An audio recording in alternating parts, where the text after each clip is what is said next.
முக்கியமான நிகழ்வுகள் இங்கே சொல்லப்பட்டிருக்கிறது. 7 முக்கியமான நிகழ்வுகளை குறித்து நாம இங்க வாசிக்க முடியும்.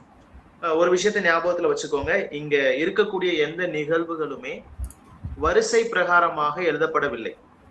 இன்னொரு விதமா சொல்லணும்னா, வேதாகமுமே குரோனோலஜிக்கல் ஆர்டர் அப்படின்னு சொல்லுவாங்க. இந்த நேரத்தின் அடிப்படையில, காலத்தின் அடிப்படையில, வரிசையின் அடிப்படையில எழுதப்படலை. அப்ப நாம தான் என்ன செய்யணும்னு சொன்னா, அதை நேர்படுத்தி அல்லது எந்தெந்த இடத்துல எப்போ இது சம்பவம் நடக்கும் அப்படிங்கிறத புரிந்து கொண்டு கற்றுக்கொள்ள வேண்டியது அவசியம்.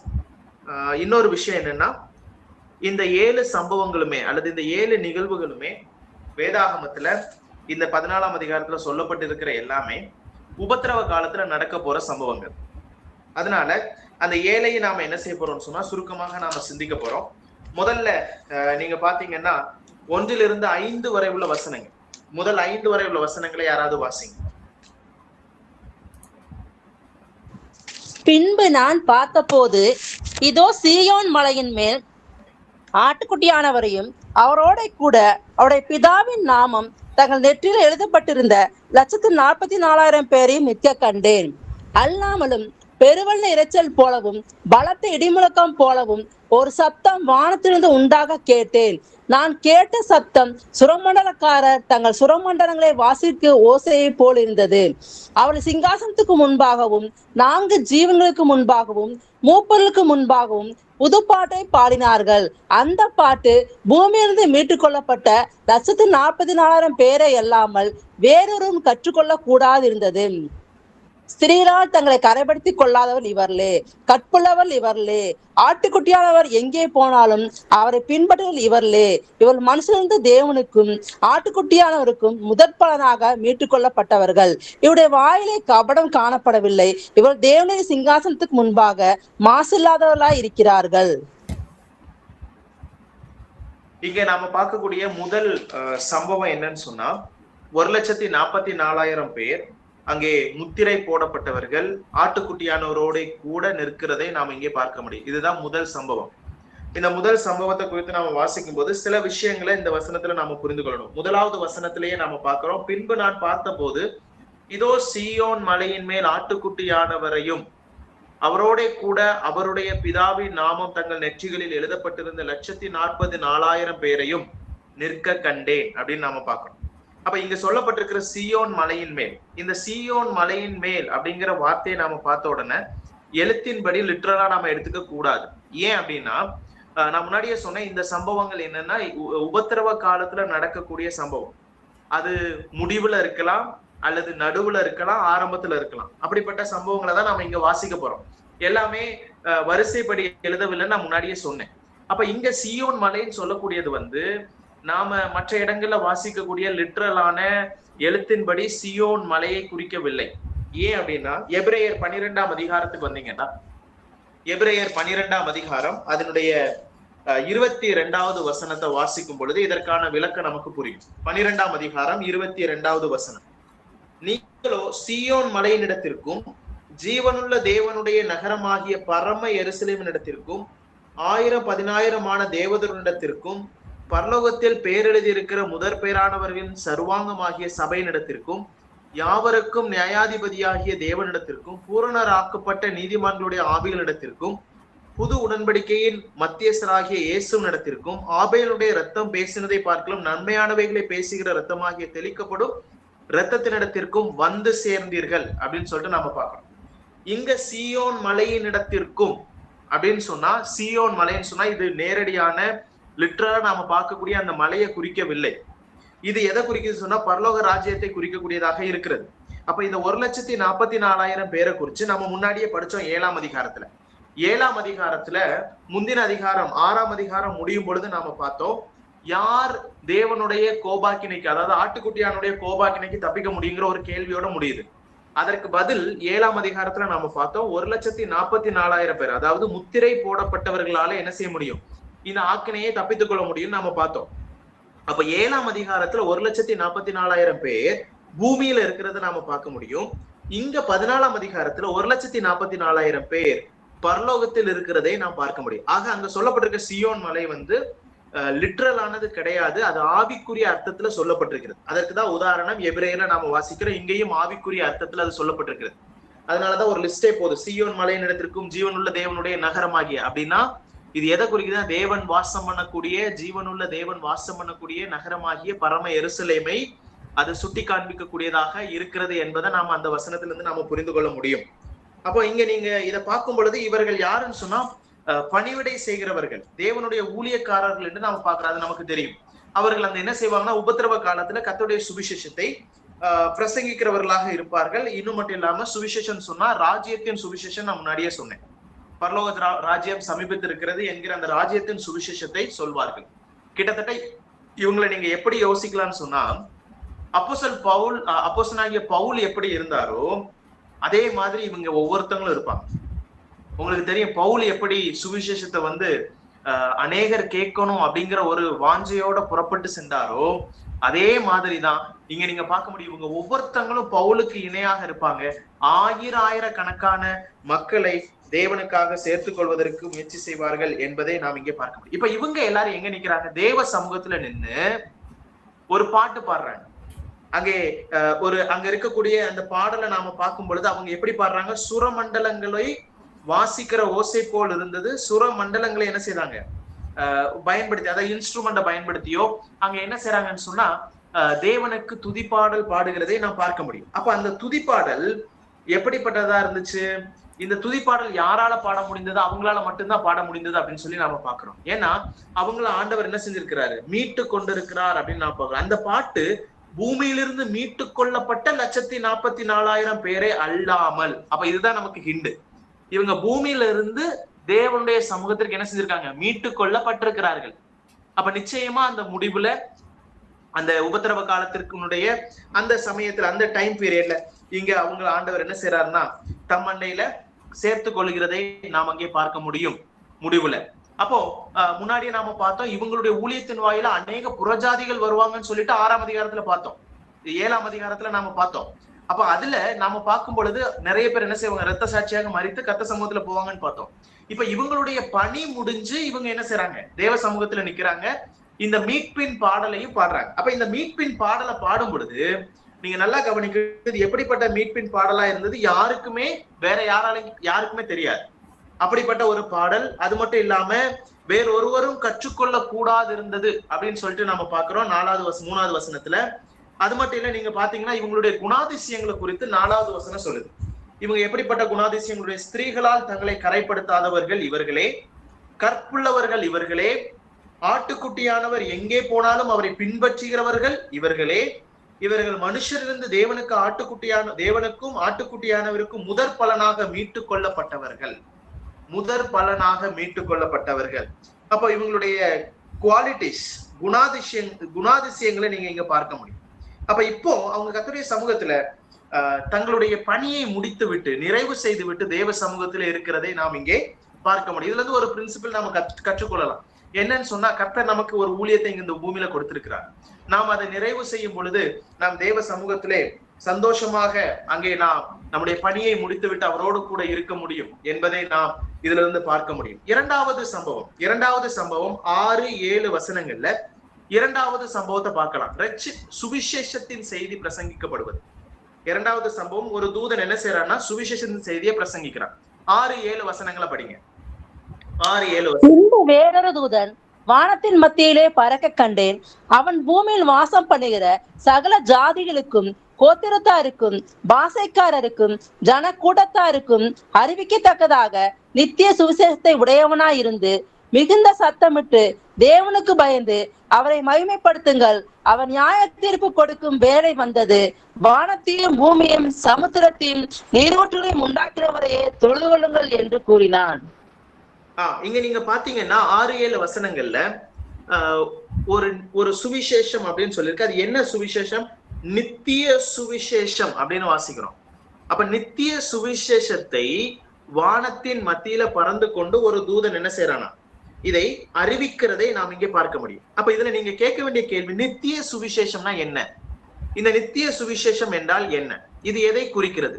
அப்ப நித்திய சுவிசேஷம் என்ன அப்படின்னு சொல்லிட்டு நீங்க பாத்தீங்கன்னா 7வது வசனம் சொல்லுது, மிகுந்த சத்தமிட்டு தேவனுக்கு பயந்து அவரை மகிமைப்படுத்துங்கள், அவர் நியாய தீர்ப்பு கொடுக்கும் வேலை வந்தது அப்படின்னு சொல்லிட்டு நாம பாக்குறோம். அப்போ பயந்து அவர் மேல் நம்பிக்கை வைத்து அவரை நாம என்ன செய்யணுமா, தொழுது கொள்ள வேண்டும் என்பதை இங்க அவர் அங்க தெளிவா சொல்றதை நீங்க பார்க்க முடியும்.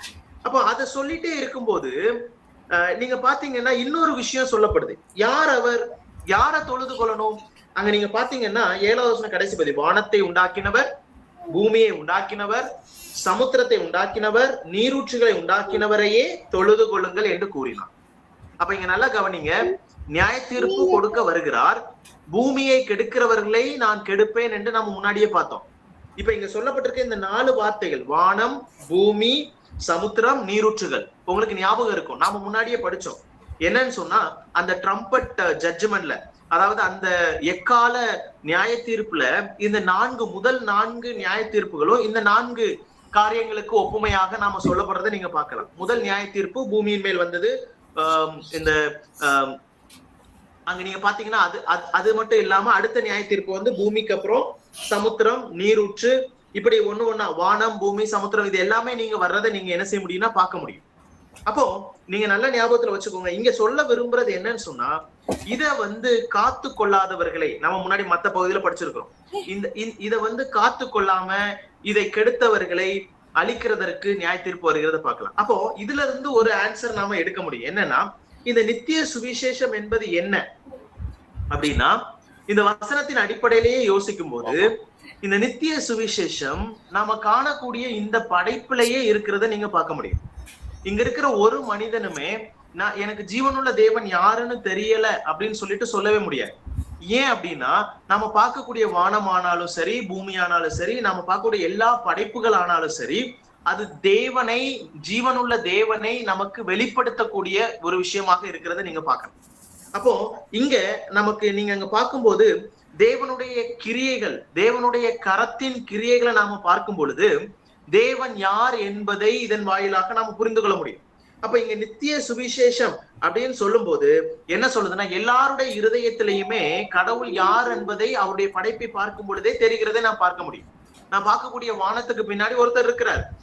நான் வசிக்கக்கூடிய இந்த பூமிக்கு பின்னாடி ஒரு படைப்பின் காரணர் இருக்கிறார் என்பதை இந்த பூமியில பிறந்த எல்லா மனுஷனாலையும் சொல்ல முடியும் என்பதை இதுல இருந்து நாம புரிந்து கொள்ளலாம். அப்ப இங்க நித்திய சுவிசேஷம் என்று சொன்னால் இது என்னன்னு சொன்னா, நாம பார்க்கக்கூடிய அந்த படைப்புல இருக்கக்கூடியதை மூலமாகவே ஒவ்வொரு மனிதனுடைய இருதயத்திலையுமே தேவன் யார் என்பதை புரிந்து கொள்ள முடியும். அப்ப ஜீவனுள்ள தேவன் என்பதை புரிந்து கொள்ள முடியும்.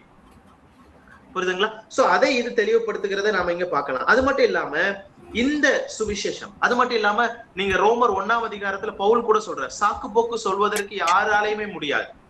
ஏன்னா இந்த நேச்சரை என்ன செய்யுது, நமக்கு அதை தெரியப்படுத்துகிறது அப்படின்னு சொல்லிட்டு சொல்றதை நீங்க பார்க்கலாம். எனக்கு தேவன் தெரியாதுன்னு ஒருத்தங்களும் சொல்ல முடியாது. அப்போ இந்த சுவிசேஷம், இந்த சுவிசேஷத்தை இந்த தூதனானவன் பிரசித்தைப்படுத்துகிறதை அல்லது சொல்லுகிறதை நாம் இங்க என்ன செய்ய முடியும், பார்க்க முடியும். 3வது சம்பவம் 8வது வசனம். 3வது சம்பவம் 8வது வசனத்தை படிங்க.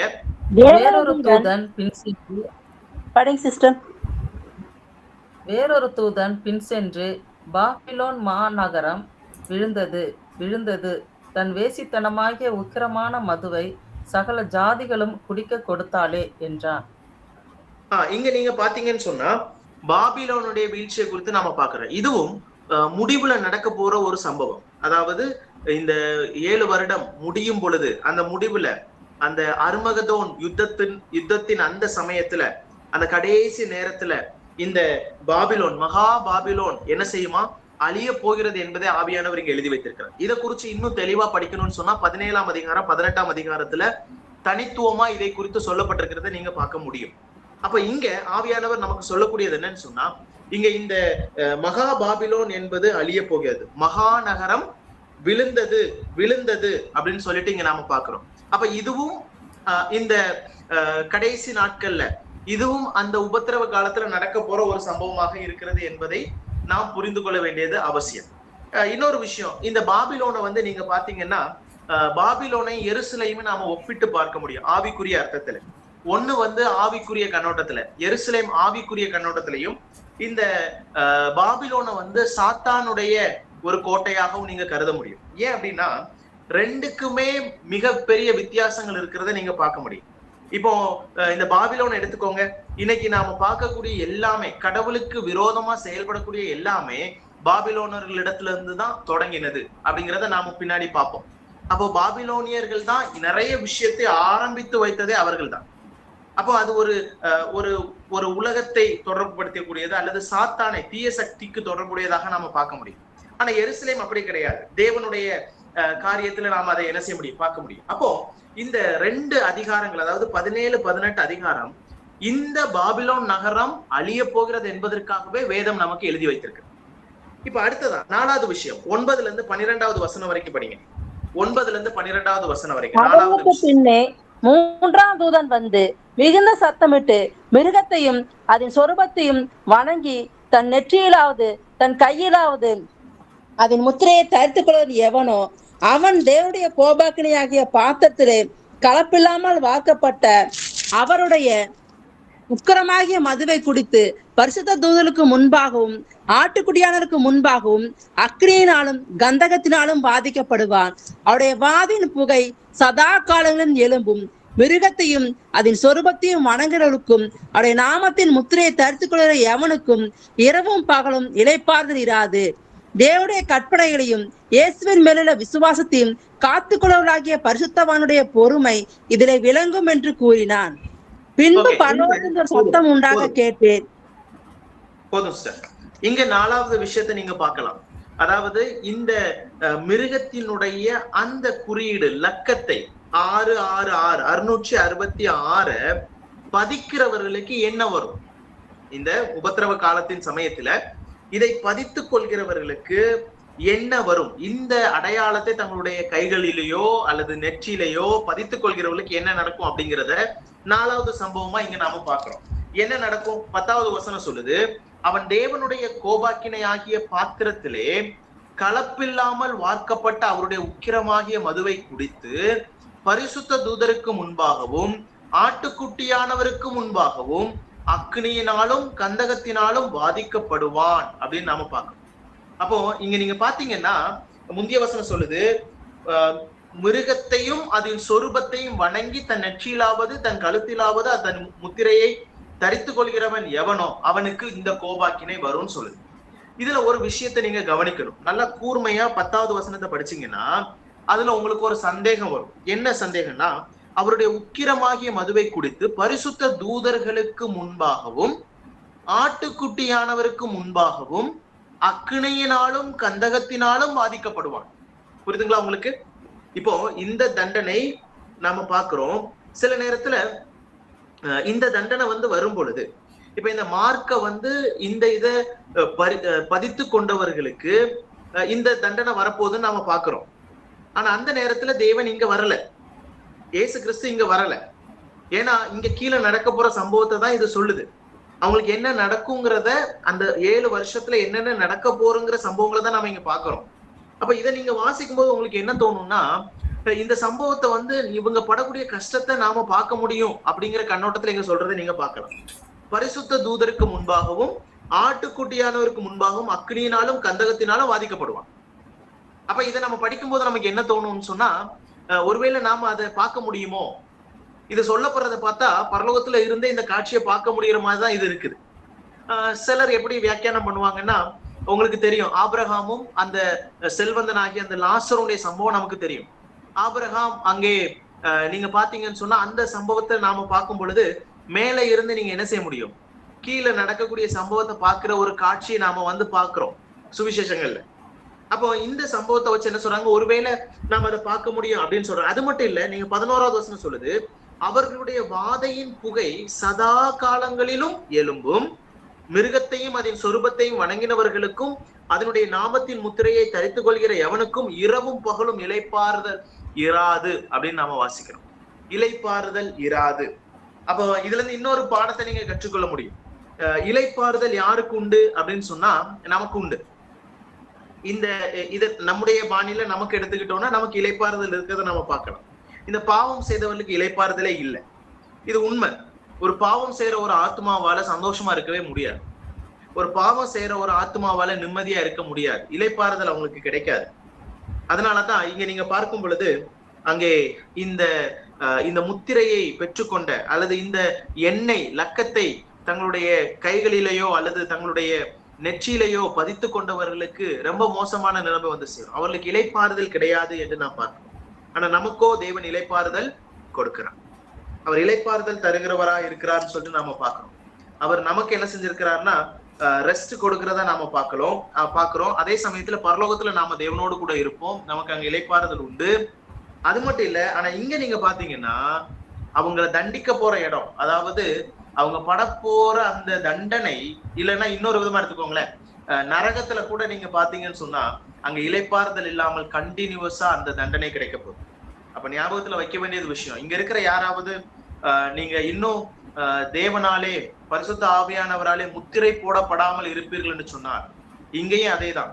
இங்க சாத்தானுடைய முத்திரையை நாம பாக்குறோம். ஆனா தேவ ஆவியானவர் நம்மை முத்திரை போட்டிருக்கிறார். முத்திரை போட்டிருக்கிற ஒவ்வொரு நபருக்கும் இளைப்பாறுதல் உண்டு. அதை நான் ஞாபகத்துல வைத்துக் கொள்ள வேண்டும். 5வது விஷயம் 12-13 வசனங்கள். தேவனுடைய கற்பனைகளையும் இயேசுவின் மேலுள்ள விசுவாசத்தையும் காத்துக் கொள்கிறவர்களாகிய பரிசுத்தவான்களுடைய பொறுமை இதிலே விளங்கும் என்று கூறினான். பின்பு பரலோகத்திலிருந்து ஒரு சத்தம் உண்டாக கேட்டேன், அது கர்த்தருக்குள் மரிக்கிறவர்கள் இது முதல் பாக்கியவான்கள் என்று எழுது. அவர்கள் தங்கள் பிரயாசங்களை விட்டொழிந்து இளைப்பாறுவார்கள். அவர்களுடைய கிரியைகள் அவர்களோட கூட போகும். ஆவியானவரும் தாம் ஆம் என்று திருவுளம் பற்றுகிறார் என்று சொல்லிட்டார். இங்க நீங்க பாத்தீங்கன்னா பரிசுத்தவான்களுடைய மரணம். வேதாகமத்துல 2 விதமான மரணத்தை பார்க்கலாம். ஒன்று பாவத்தில் மரிப்பது, இன்னொன்னு நீங்க பாத்தீங்கன்னு சொன்னா கிறிஸ்துவுக்குள் மரிப்பது. அப்ப இங்க நீங்க பார்க்கும் பொழுது கிறிஸ்துவுக்குள் மரிக்கிற நபரால மட்டும்தான் என்ன செய்ய முடியும்னா பரலோகத்துல தேவனுடைய சமூகத்துக்கு போக முடியும். அதான் இங்க வாசிக்கிறோம், கர்த்தருக்குள் மரிக்கிறவர்கள் இது முதல் பாக்கியவான்கள்.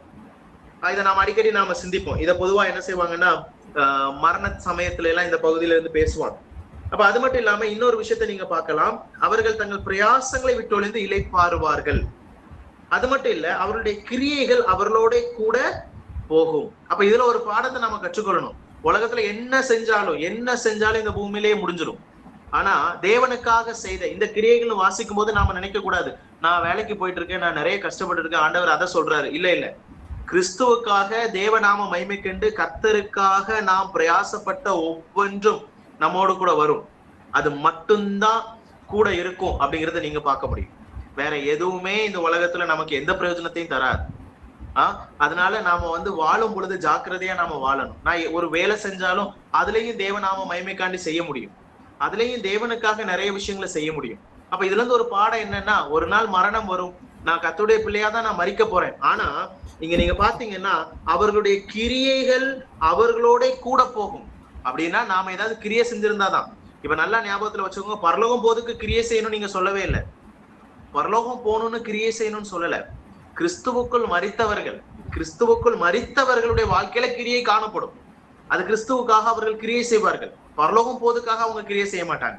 அவங்க கிறிஸ்துவை ஏற்றுக்கொண்டிருந்ததுனால கிறிஸ்துவின் நாமத்தின் நிமித்தம் கிரியைகள் செய்யற அந்த கிரியை அவர்களோடு கூட போகும் என்று நான் பார்க்கிறோம். அது மட்டும் இல்ல, வேதம் சொல்லுது, அவர் வருகிறார், சீக்கிரமா வருகிறார், அவனுடைய கிரியைகளுக்கு தக்கதான பலன் என்னோடு கூட வருகிறது அப்படின்னு சொல்ற. அப்ப நாம யோசிக்கணும்.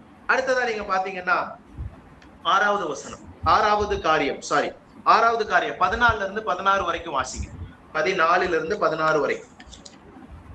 பின்பு நான் பார்த்தபோது இதோ வெண்மையான மேகத்தையும் அந்த மேகத்தின் மேல் மனுஷகுமாரனுக்கு ஒப்பானவராய் தமது சிரசின் மேல் பொற்கிழத்தையும் தமது கையில கருக்குள்ள அறிவாலயமுடைய ஒருவர் உட்கார்ந்திருக்கிறதை கண்டேன்.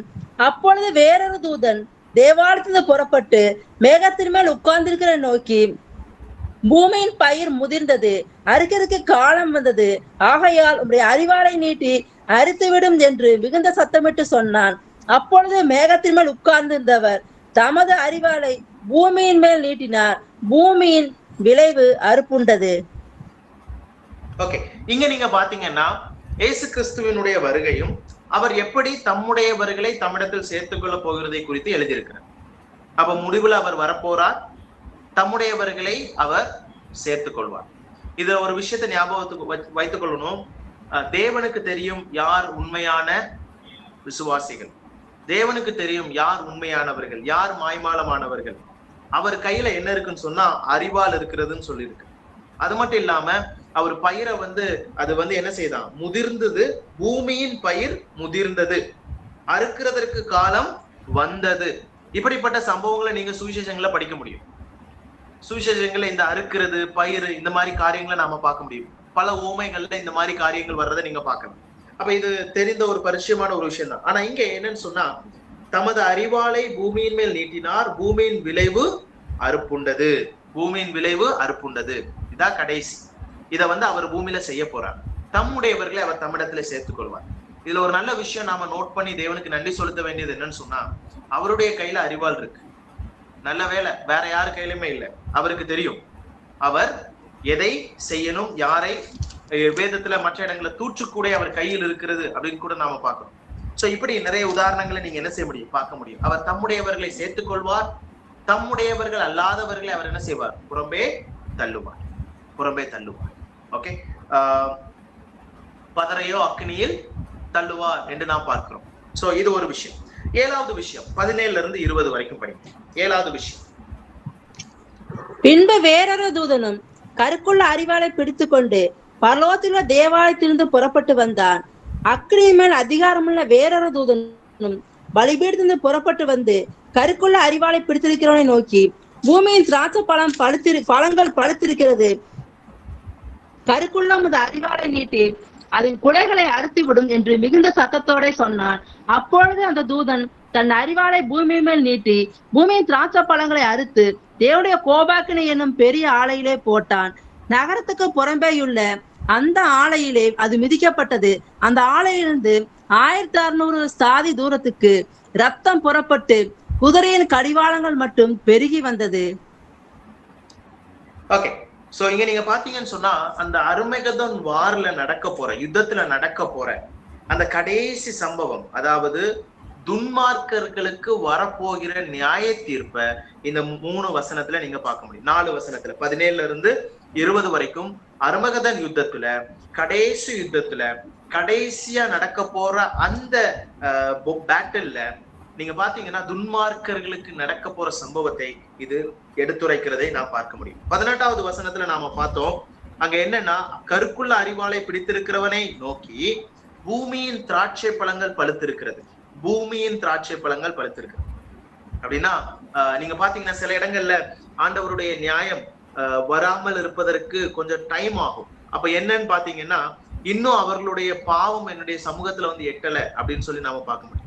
ஆனா இப்போ இங்க அந்த கடைசி சமயத்துல வேதம் சொல்லுது, எல்லாருடைய பாவங்கள், அங்க இருக்கக்கூடிய துன்மார்க்குடைய பாவங்கள் அது பழுத்து இருக்கிறது அப்படின்னு சொல்லிட்டு நாம பார்க்கிறோம். இதை அவர் என்ன செய்ய போகிறார், குலைகளை அறுத்துவிடும் என்று மிகுந்த சத்தத்தோடு சொன்னேன்.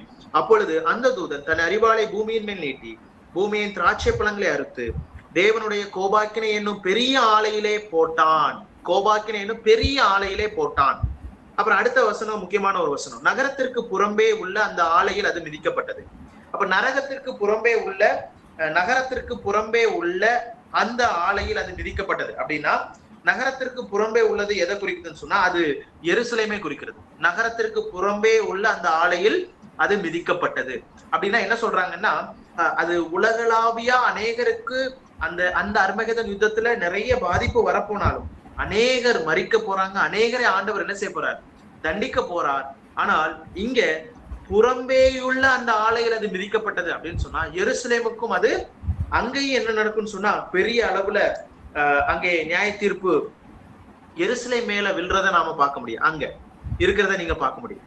சோ இப்போ இதுல நீங்க பாத்தீங்கன்னா இன்னொரு விஷயம் சொல்லப்பட்டிருக்கிறது,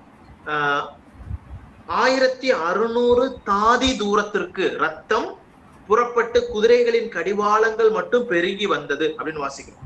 அப்ப இந்த 1600 தாதி தூரம் அப்படின்னா என்ன சொல்றாங்கன்னு சொன்னா, அதனுடைய அளவு, அந்த முழு பாலஸ்தீன தேசத்தினுடைய அளவு கிட்டத்தட்ட 1600 தாதி அப்படின்னு சொல்லிட்டு அவங்க சொல்றாங்க, தாதி தூரம். அப்போ இங்க என்ன சொல்லப்பட்டிருக்குன்னு சொன்னா, முழு நேஷனுமே, அதாவது முழு ராஜ்யமுமே, அந்த முழு தேசமே என்ன செய்ய போகுது சொன்னா ரத்த வெள்ளத்தில் ஓட போகிறது என்பதை நாம் அங்கே பார்க்க முடியும். அப்போ இதை நீங்க பாத்தீங்கன்னா இது கடைசியில நடக்க போகுது, அர்மகதன் யுத்தத்தினுடைய கடைசியில நடக்க போகுது. அது மட்டும் இல்ல, சகரியா தீர்க்கதரிசன புத்தகத்துக்கு நீங்க வந்தீங்கன்னா 13ஆம் அதிகாரம் 8வது வசனத்துக்கு, சகரியா தீர்க்கதரிசன புத்தகம் 13ஆம் அதிகாரம் அதனுடைய 8வது வசனம் எடுத்தவங்க வாசிங்க. 13 அதனுடைய 8வது வசனம். தேசமெங்கும் சம்பவிக்கும் காரியம் என்னவென்றால், அதில் இருக்கிற 2 பங்கு மனுஷர் சங்கரிக்கப்பட்டு மாண்டு போவார்கள், 3ஆம் பங்கோ அதில் மீதியா இருக்கும். அப்ப இங்க பாத்தீங்கன்னா, தேசமெங்கும் சம்பவிக்க போகும் காரியம் என்னவென்றால், அதில் இருக்கிற 2 பங்கு மனுஷர்கள் சங்கரிக்கப்படுவார். கொஞ்சம் யோசித்து பாருங்க, 2 பங்கு சங்கரிக்கப்படும் போது எந்த அளவுக்கு வெள்ளப்பெருக்கெடுத்து ரத்தம் வெள்ளம் போல ஓடக்கூடிய ஒரு நிகழ்வுக்கு தள்ளப்படும் என்பதை நாம யோசித்து பாருங்க. அப்ப இந்த 7 சம்பவங்களும், இந்த புத்தகத்துல சொல்லப்பட்டிருக்கிற 7 சம்பவங்களும் நீங்க பாத்தீங்கன்னு சொன்னா நடக்க போற சம்பவங்கள், இந்த 7 வருஷத்துல நடக்க போற சில சம்பவங்கள். இந்த சம்பவங்கள் எல்லாமே வரிசைப்படி இந்த அதிகாரத்துல சொல்லப்படல. இந்த சம்பவங்கள் நடக்க போற சம்பவங்களாக இருக்கிறது. அது மட்டும் கிடையாது, இந்த சம்பவத்தின் மூலமாக தேவன் துன்மார்க்க மனிதர்களை பூமியிலிருந்து அப்புறப்படுத்தி நித்திய ராஜ்யத்திற்கு அவர் ஆயத்தப்படுத்த போகிறதை நாம் இங்கே பார்க்க முடியும். அப்படியே 15ஆம் அதிகாரத்துக்கு வந்தீங்கன்னா, இந்த 15ஆம் அதிகாரத்துல முதல் வசனத்தை வாசிங்க. 15ஆம் அதிகாரம் முதல் வசனம்.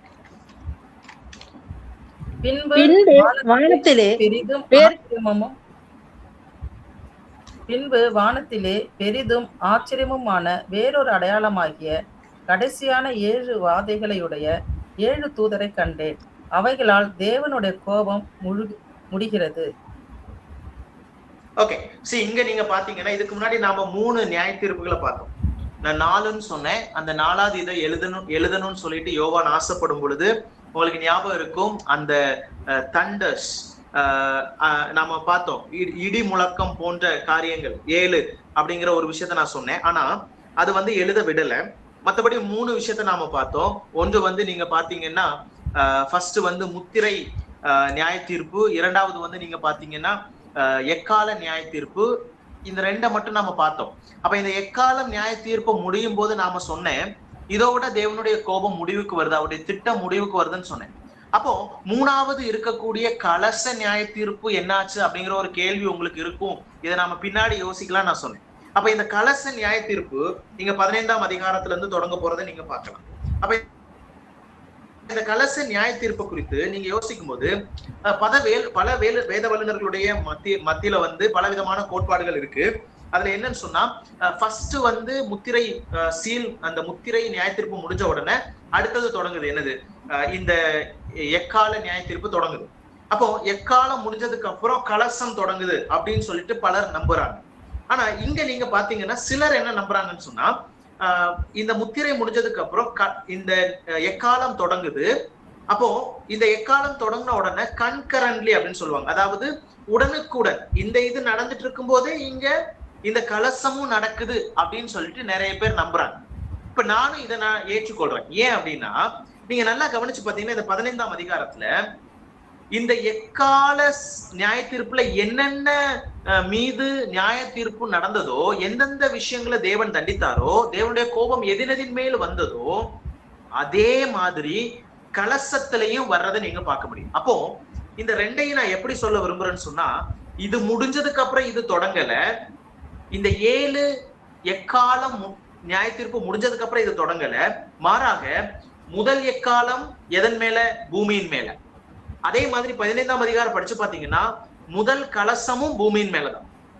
அதே மாதிரி 2வது எக்காலம் கடலின் மீது, சமுத்திரத்தின் மீது. அதே மாதிரி 2ஆம் கலசம் சமுத்திரத்தின் மீது அப்படிங்கறத நீங்க 15ஆம் அதிகாரத்துல படிக்க முடியும்.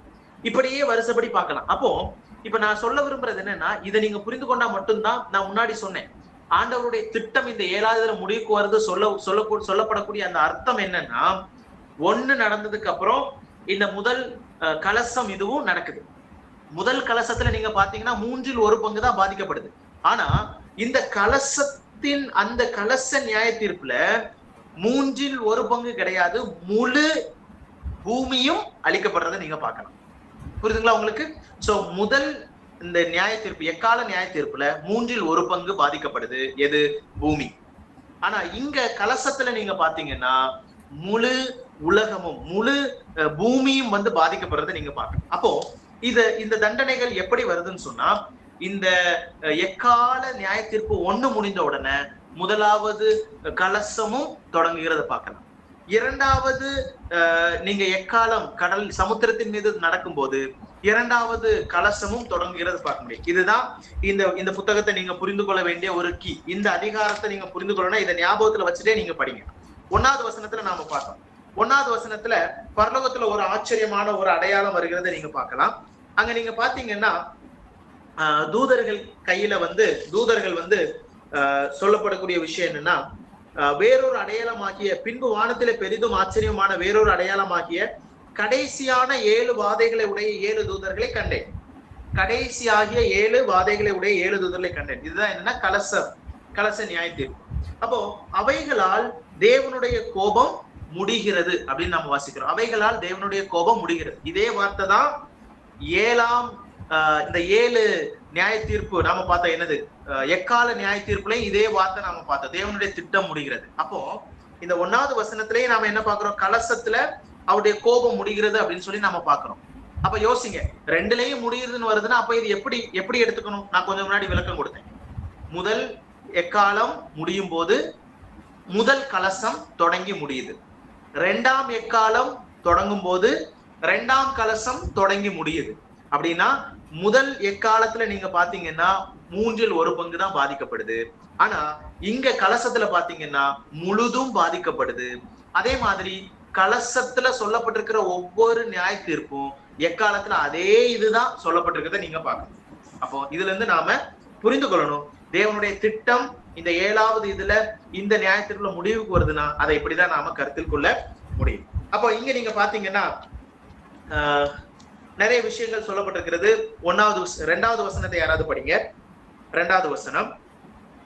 அன்றியும் அக்னி கலந்த கண்ணாடி கடல் போன்ற ஒரு கடலையும் மிருகத்திற்கும் அதன் சொரூபத்திற்கும் அதன் முத்திரைக்கும் அதன் நாமத்தின் இலக்கத்திற்கும் உள்ளாகாமல் ஜெயம் கொண்டவர்கள் தேவ சுரமண்டங்களை பிடித்து கொண்டு அந்த கண்ணாடி கடல் அருகே நிற்கிறதையும் கண்டேன். சோ இங்க நீங்க பாத்தீங்கன்னா இந்த கண்ணாடி கடல் அருகே நிற்கிறதை கண்டேன் அப்படின்னா இது பரலோக தரிசனத்தை குறிக்கிறது. அந்த மாதிரி வார்த்தை பயன்படுத்தப்படுது. இந்த பரலோக தரிசனம், அதாவது நீங்க 4ஆம் அதிகாரம் 5ஆம் அதிகாரம் படிச்சீங்கனாலும் இதே மாதிரி சொல்லப்படுறது பரலோக தரிசனத்தை நீங்க பார்க்கலாம். காட்சியை நீங்க பார்க்க முடியும். உங்களுக்கு ஞாபகம் இருக்கும், 4ஆம் 5ஆம் அதிகாரத்துல நாம பார்த்தோம், தேவனை ஒரு படைப்பின் காரணராகவும் இரட்சகராகவும் துதிக்கப்படுகிறத நம்ம பார்க்கலாம், ஆராதிக்கப்படுறத நாம பார்க்கலாம். அப்ப இந்த 4-5 அதிகாரங்கள்ல நீங்க பாத்தீங்கன்னா பரலோக தரிசனத்தை அவர் காணக்கூடியதை நீங்க பார்க்க முடியும். ஆக அதே மாதிரிதான் இங்கேயும் நீங்க பாத்தீங்கன்னா இதே மாதிரிதான் சொல்லப்படுகிறத நீங்க பார்க்க முடியும். இது பரலோக தரிசனத்தை குறிக்கக்கூடிய வார்த்தை தான் நாங்க எப்படி சொல்லப்பட்டிருக்கிறது, கண்ணாடி கடல் அருகே. நாம ஒரு பாடல் கூட வரும், கண்ணாடி கடல் ஓரமாய். அப்படிங்கிறது என்னன்னா பரலோக தரிசனத்தை குறிக்கக்கூடியதாக இருக்கிறது. இந்த 2வது வசனத்துல இன்னொரு விஷயத்தை நீங்க பார்க்கலாம். என்னன்னு சொன்னா, ஜெயம் கொண்டவர்கள் இருக்கிறார்கள். யார் மேல் ஜெயம் கொண்டவர்கள்? இந்த மிருகத்தின் மேல் ஜெயம் கொண்டவர்கள். அதாவது இந்த மிருகத்தினுடைய மிருகத்திற்கும் அதன் சொரூபத்திற்கும் அதன் முத்திரைக்கும் அதன் நாமத்திற்கும் லக்கத்திற்கும் உள்ளாகாமல் ஜெயம் கொண்டவர்கள் தேவ சுரமண்டலங்களை பிடித்துக் கொண்டு அந்த கண்ணாடி கடல் அருகே நிற்கிறதை கண்டேன். அப்படின்னா என்னது?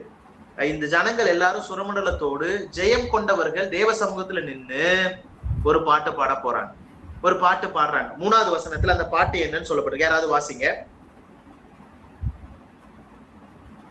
3வது வசனம். அவர்கள் தேவனுடைய ஊழியக்காரராகிய மோசேயின் பாட்டையும் ஆட்டுக்குட்டியானவருடைய பாட்டையும் பாடி, சர்வ வல்லமை உள்ள தேவனாகிய கர்த்தாவே, தேவருடைய கிரிகைகள் மகத்துவமும் ஆச்சரியமுமானவைகள், பரிசுத்தவான்களின் ராஜாவே, தேவருடைய வழிகள் நித்தியமும் நீதியும் சத்தியமுமானவைகள். ஓகே, இங்க நீங்க பாத்தீங்கன்னா 3வது வசனம் ஒரு வார்த்தை வருது, ரொம்ப அருமையான வார்த்தை. அதுல சொல்லப்பட்டிருக்க வார்த்தையை பாத்தீங்கன்னா பரிசுத்தவான்களின் ராஜாவே, பரிசுத்தவான்களின் ராஜாவே. இதுக்கு முன்னாடி 4ஆம் அதிகாரம் 5ஆம் அதிகாரத்துல பார்த்தோம், படைப்பின் காரணர், இரட்சகர், மீட்பர், இப்பெல்லாம் நாம பார்த்தோம். இங்க யாருக்கு பாடல் ஏறெடுக்கிறார்கள் அப்படின்னு சொன்னா, இதுக்கு முன்னாடி ஒரு பாடல் ஏறெடுத்தாங்க 1,44,000 பேர். அவங்க யாருக்கு ஏறெடுத்தாங்க நாம பார்த்தோம். வானத்தையும் பூமியையும் சமுத்திரத்தையும் நீரூற்றுகளையும் உண்டாக்கின தேவனுக்கு எடுத்தார்கள் பார்த்தோம். இங்க நீங்க பாத்தீங்கன்னா ஜெயம் கொண்டவர்கள் யார் இவரு அப்படின்னு நீங்க பாத்தீங்கன்னா, அங்க சொல்லப்பட்டிருக்க பரிசுத்தவான்களின் ராஜா அவர். பரிசுத்தவான்களின் ராஜா, பரிசுத்தவான்களின் ராஜாவுக்கு சுரமண்டலத்தை மீட்டி அங்கே துதிப்பாடலை செய்கிறதை நாம் பார்க்கலாம். ஏன் என்ன துதி, எப்படிப்பட்ட பாட்டு அப்படின்னு கேட்டீங்கன்னா மோசேயினுடைய பாட்டு அப்படின்னு வாசிக்கிறோம். மோசேயினுடைய பாட்டையும் ஆட்டுக்குட்டியானவருடைய பாட்டையும் பாடி அப்படின்னு சொல்லி நம்ம பார்க்கணும். இப்ப நமக்கு தெரியும் மோசேயினுடைய பாட்டு என்ன. மோசேயினுடைய பாட்டை தெரிஞ்சுக்கணும்னு சொன்னா வேதாகமத்துல முதல்ல மோசே பாடின பாட்டு எங்க இருக்கு? யாத்திராகமம் 15ஆம் அதிகாரத்துல இருக்கு. உங்க எல்லாருக்குமே தெரியும் அந்த சம்பவம். இஸ்ரவேல் ஜனங்கள், மோசேயும் இஸ்ரவேல் ஜனங்களும் தேவனுக்கு மீட்பின் பாடலை பாடினார்கள். என்ன மீட்பின் பாடல்? பார்வோனுடைய சேனை பின்னாடி சிவந்த சமுத்திரத்துல மூழ்கடிக்கும் பொழுது அங்கே அவர்கள் ஒரு பாடல் பாடினதை நாம் பார்க்கலாம். அந்த பாடல் எதை குறிக்கிறது? மீட்பின் பாடல். அவர்கள் மீட்கப்பட்டதை நினைவு கூர்ந்து பாடினார்கள். இப்ப 2வது பாட்டை பாத்தீங்கன்னா ஆட்டுக்குட்டியானவரின் பாடல். ஆட்டுக்குட்டியானவர் 5ஆம் அதிகாரம், வெளிப்படுத்தின விசேஷம் 5ஆம் அதிகாரத்துல ஆட்டுக்குட்டியானவருடைய பாட்டு என்ன? அதுவும் மீட்பின் பாடல். என்னை ரட்சித்திருக்கிறார், என்னை ரட்சித்திருக்கிறார். ஆக இந்த 2 பாட்டுமே பரிசுத்தவான்களின் ராஜாவே, பரிசுத்தவான்களின் ராஜாவே என்று சொன்னால் அங்க எல்லா பரிசுத்தவான்களும் திரள் கூட்டம் நின்று பரிசுத்தவான்களின் ராஜாவை, பரிசுத்தர் இயேசுவை, பரிசுத்தவான்களின் ராஜாவா இருக்கிறவரை அந்த ரட்சிப்பின் பாடல், மீட்பின் பாடலை பாடி அங்கே சுரமண்டலத்தை மீட்டு துதிக்கிறதை நாம் அங்கே பார்க்க முடியும். தேவருடைய வழிகள் நீதியும் சத்தியமானவைகள். கர்த்தாவே, யார் உமக்கு பயப்படாமலும் உமது நாமத்தை மகிமைப்படுத்தாமலும் இருக்கலாம். தேவரீர் ஒருவரே பரிசுத்தர். எல்லா ஜாதிகளும் வந்து உமக்கு முன்பாக தொழுது கொள்வார்கள். உம்முடைய நீதியான செயல்கள் வெளியரங்கமாயின என்றார்கள் அப்படின்னு பார்க்கணும். இதை நான் படிக்கும் போது என் உள்ளத்துல ஆண்டவர் பேசின ஒரு விஷயம் என்னன்னு சொன்னா, யார் உமக்கு பயப்படாமலும் உமது நாமத்தை மகிமைப்படுத்தாமலும் இருக்கலாம் அப்படிங்கிற கேள்வியை நான் படிக்கும் போது டக்குனு என் மனசுல தோணுச்சு, என்னன்னா இந்த விசுவாசிகள் அப்படின்னு சொல்லி தோணுச்சு. யோசிச்சு பாருங்க என் கூட. நிறைய நேரத்துல அவருக்கு கொடுக்க வேண்டிய கனத்தை நாம கொடுக்கறதே இல்லை. நிறைய நேரத்துல அவருக்கு செலுத்த வேண்டிய அந்த பயபக்திக்குரிய மரியாதையை நாம கொடுக்கறதே கிடையாது. இப்ப தேவ பயம் எங்கே அப்படிங்கிற ஒரு காலத்துல நாம வாழ்ந்துட்டு இருக்கிறோம். ஆனா பரலோகத்துல அவங்க சொல்லக்கூடிய விஷயம் என்னன்னா, உங்களுக்கு பயப்படாம இந்த உலகத்துல யாரால இருக்க முடியும்? உங்களுடைய நாமத்துக்கு மகிமைப்படுத்தாமல், மகிமை சேர்க்காமல் யாரால் இருக்க முடியும்? பிரியமானவர்களே, யோசிங்க. நாம அவர் பரிசுத்தர், அவர் எல்லா ஜாதிகளும் தொழுது கொள்ளக்கூடிய நபர். அவரை தவிர வேற யாருமே இந்த பூமியில நாம என்ன செய்ய முடியாதுன்னா தொழுதலை நாம ஏறெடுக்க முடியாது, துதிக்க முடியாது. அவர் ஒருவரே எல்லா துதி கன மகிமைக்கு பாத்திரர். இந்த எண்ணம் நமக்கு தேவை. இது இல்லாம நிறைய நேரத்துல நாம வாழ்றோம்.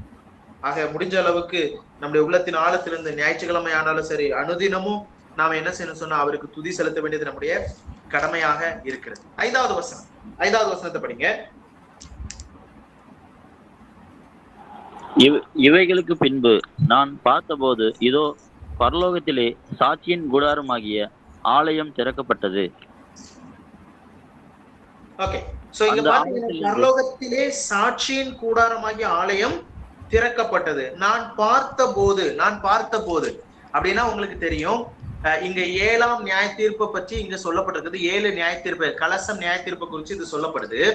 இத சொல்லிட்டு இருக்கும் போதே இன்னொரு விஷயத்தையும் அங்கே நாம பாக்குறாரு யோவான். என்னன்னா, அங்கே ஆலயம், பரலோகத்திலே சாட்சியின் கூடாரமாகிய ஆலயம் திறக்கப்பட்டது. அந்த ஆலயத்திலிருந்து 7 வாதைகளுடைய 7 தூதர்களும் சுத்தமும் பிரகாசமுமான மெல்லிய வஸ்திரம் தரித்து மார்பருகே பொற்கச்சைகளை கட்டிக்கொண்டு புறப்பட்டார்கள் அப்படின்னு நாம பார்க்கணும். அப்ப இங்க நீங்க ஞாபகம் வைக்க வேண்டிய ஒரு விஷயம் என்னன்னு சொன்னா, நீங்க பரலோகத்துல இருந்துதான் நியாய தீர்ப்பு புறப்பட்டு வர்றத நீங்க இங்க பார்க்கலாம். அது மட்டும் இல்லாம கர்த்தருடைய சமூகத்தில இருந்து நியாய தீர்ப்பு புறப்பட்டு வருகிறத நீங்க பார்க்கலாம். அது மட்டும் இல்ல, 7 தூதர்கள் என்ன செய்றாங்க, கைகள்ல 7 கலசங்களை கொண்டு வருகிறத நாம பார்க்கலாம். அவர்கள் எப்படிப்பட்ட ஆடை அணிந்திருந்தார்கள்? சுத்தமும் பிரகாசமுமான மெல்லிய வஸ்திரம் தரித்து மார்பருகே பொற்கச்சைகளை கட்டி கொண்டு புறப்பட்டார்கள் அப்படின்னு நாம பார்க்கணும். அப்போ இந்த ஆடை இது எதை குறிக்குதுன்னு சொன்னா, அவங்க நியாயாதிபதிகளாக வருகிறதை குறிக்கிறது. அவர் நீதி உள்ள நியாயாதிபதி என்பது நமக்கு தெரியும். தேவன் கிறிஸ்துவானவர் நீதி உள்ள நியாயாதிபதி என்பது நமக்கு தெரியும். அப்ப அவருடைய சமூகத்திலிருந்து நியாய தீர்ப்பு புறப்பட்டு வருது. அந்த சமூகத்துல இருந்து வரக்கூடிய அந்த நியாய தீர்ப்பு எப்படிப்பட்டதா இருக்குது அப்படின்னு பாத்தீங்கன்னா, ஒரு நீதி உள்ள நியாயாதிபதியை போல அந்த நியாய தீர்ப்பை அவர்கள் கொண்டு வருகிறார். அப்போ அங்க தேவனுடைய நியாய தீர்ப்புகள் அங்கிருந்து வர்றது எதை குறிக்குதுன்னு சொன்னா, நீங்க அந்த தூதர்கள் கொண்டு வர்றது ஒரு நியாயாதிபதிகளை போல, ஒரு ஜட்ஜை போல புறப்பட்டு வராங்க நியாயம் செய்வதற்கு. இதைத்தான் நாம இங்க என்ன செய்ய முடியும், பார்க்க முடியும். அப்ப 7வது வசனம் சொல்லுது, 7வது வசனம், அப்பொழுது அந்த 4 ஜீவன்களில் ஒன்று சதா காலங்கள் உயிரோடு இருக்கிற தேவனுடைய கோபாக்கினால் நிறைந்த கலசங்கள் 7 அந்த 7 தூதர்களுக்கும் கொடுத்தது. அதுல பாத்தீங்கன்னா உயிரோடு இருக்கு, சதா காலங்களிலும் உயிரோடு இருக்கிற தேவனுடைய கோபாக்கினையால் நிறைந்த பொற்கலசங்கள், தேவனுடைய கோபாக்கினையால் நிறைந்த பொற்கலசங்கள். யோசிக்கணும். அப்போ இங்க அவருடைய கோபம் எந்த அளவுக்கு இருக்குது அப்படிங்கறத நாம பார்க்கலாம். 8வது வசனம் சொல்லுது, அப்பொழுது தேவனுடைய மகிமையினாலும் அவருடைய வல்லமையினாலும் உண்டான புகையினாலே தேவாலயம் நிறைந்தது. 7 தூதர்களுடைய 7 வாதைகளும் முடியும் வரைக்கும் ஒருவரும் தேவாலயத்திற்குள் பிரவேசிக்க கூடாமல் இருந்தது, அல்லது பிரவேசிக்க கூடாது இருந்தது அப்படின்னு வாசிக்கணும். அப்ப நல்லா ஞாபகம் வச்சுக்கோங்க, ஆலயம் அங்கே புகை மூட்டத்தினால் நிறைந்ததாக நாம வாசிக்கணும். அங்க யாருமே என்ன செய்ய முடியாதான், பிரவேசிக்க கூடாமல் இருந்தது. அந்த அளவுக்கு தேவனுடைய கோபாக்கினை வெளிப்பட்டு வந்ததை நாம் பார்க்கணும். அப்போ இதுல இன்னொரு விஷயத்தை நீங்க நோட் பண்ண முடியும். ஃபர்ஸ்ட் பார்ட்ல தேவனுடைய மகிமையினாலும் அவருடைய வல்லமையினாலும் உண்டான புகையினாலே தேவாலயம் நிறைந்தது. அங்கிருந்து வர்றது நியாய தீர்ப்புன்னு நாம பாக்குறோம்.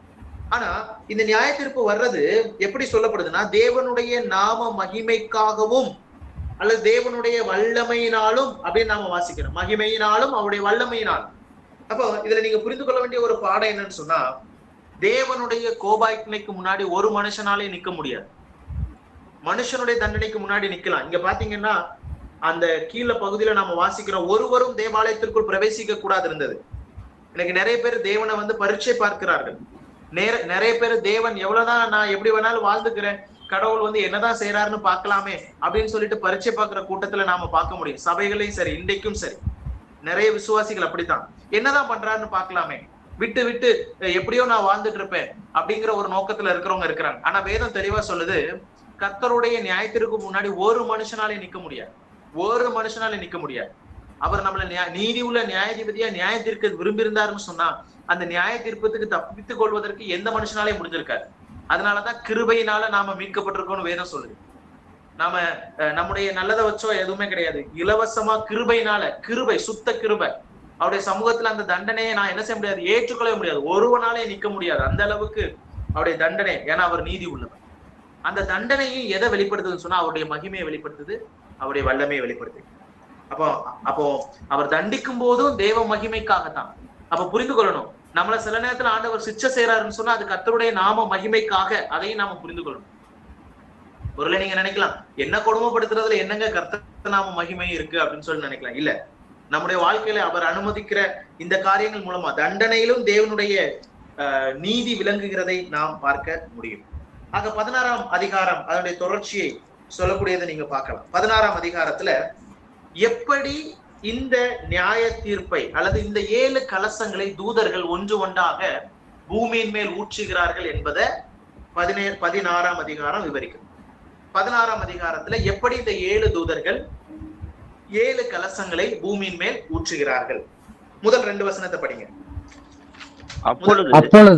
அப்பொழுது தேவாலயத்திலிருந்து உண்டான ஒரு பெருந்தத்தம், அந்த 7 தூதருடனே நீங்கள் போய் தேவனுடைய கோப கலசங்களை பூமியின் மேல் ஊற்றுங்கள் என்று சொல்ல கேட்டேன்.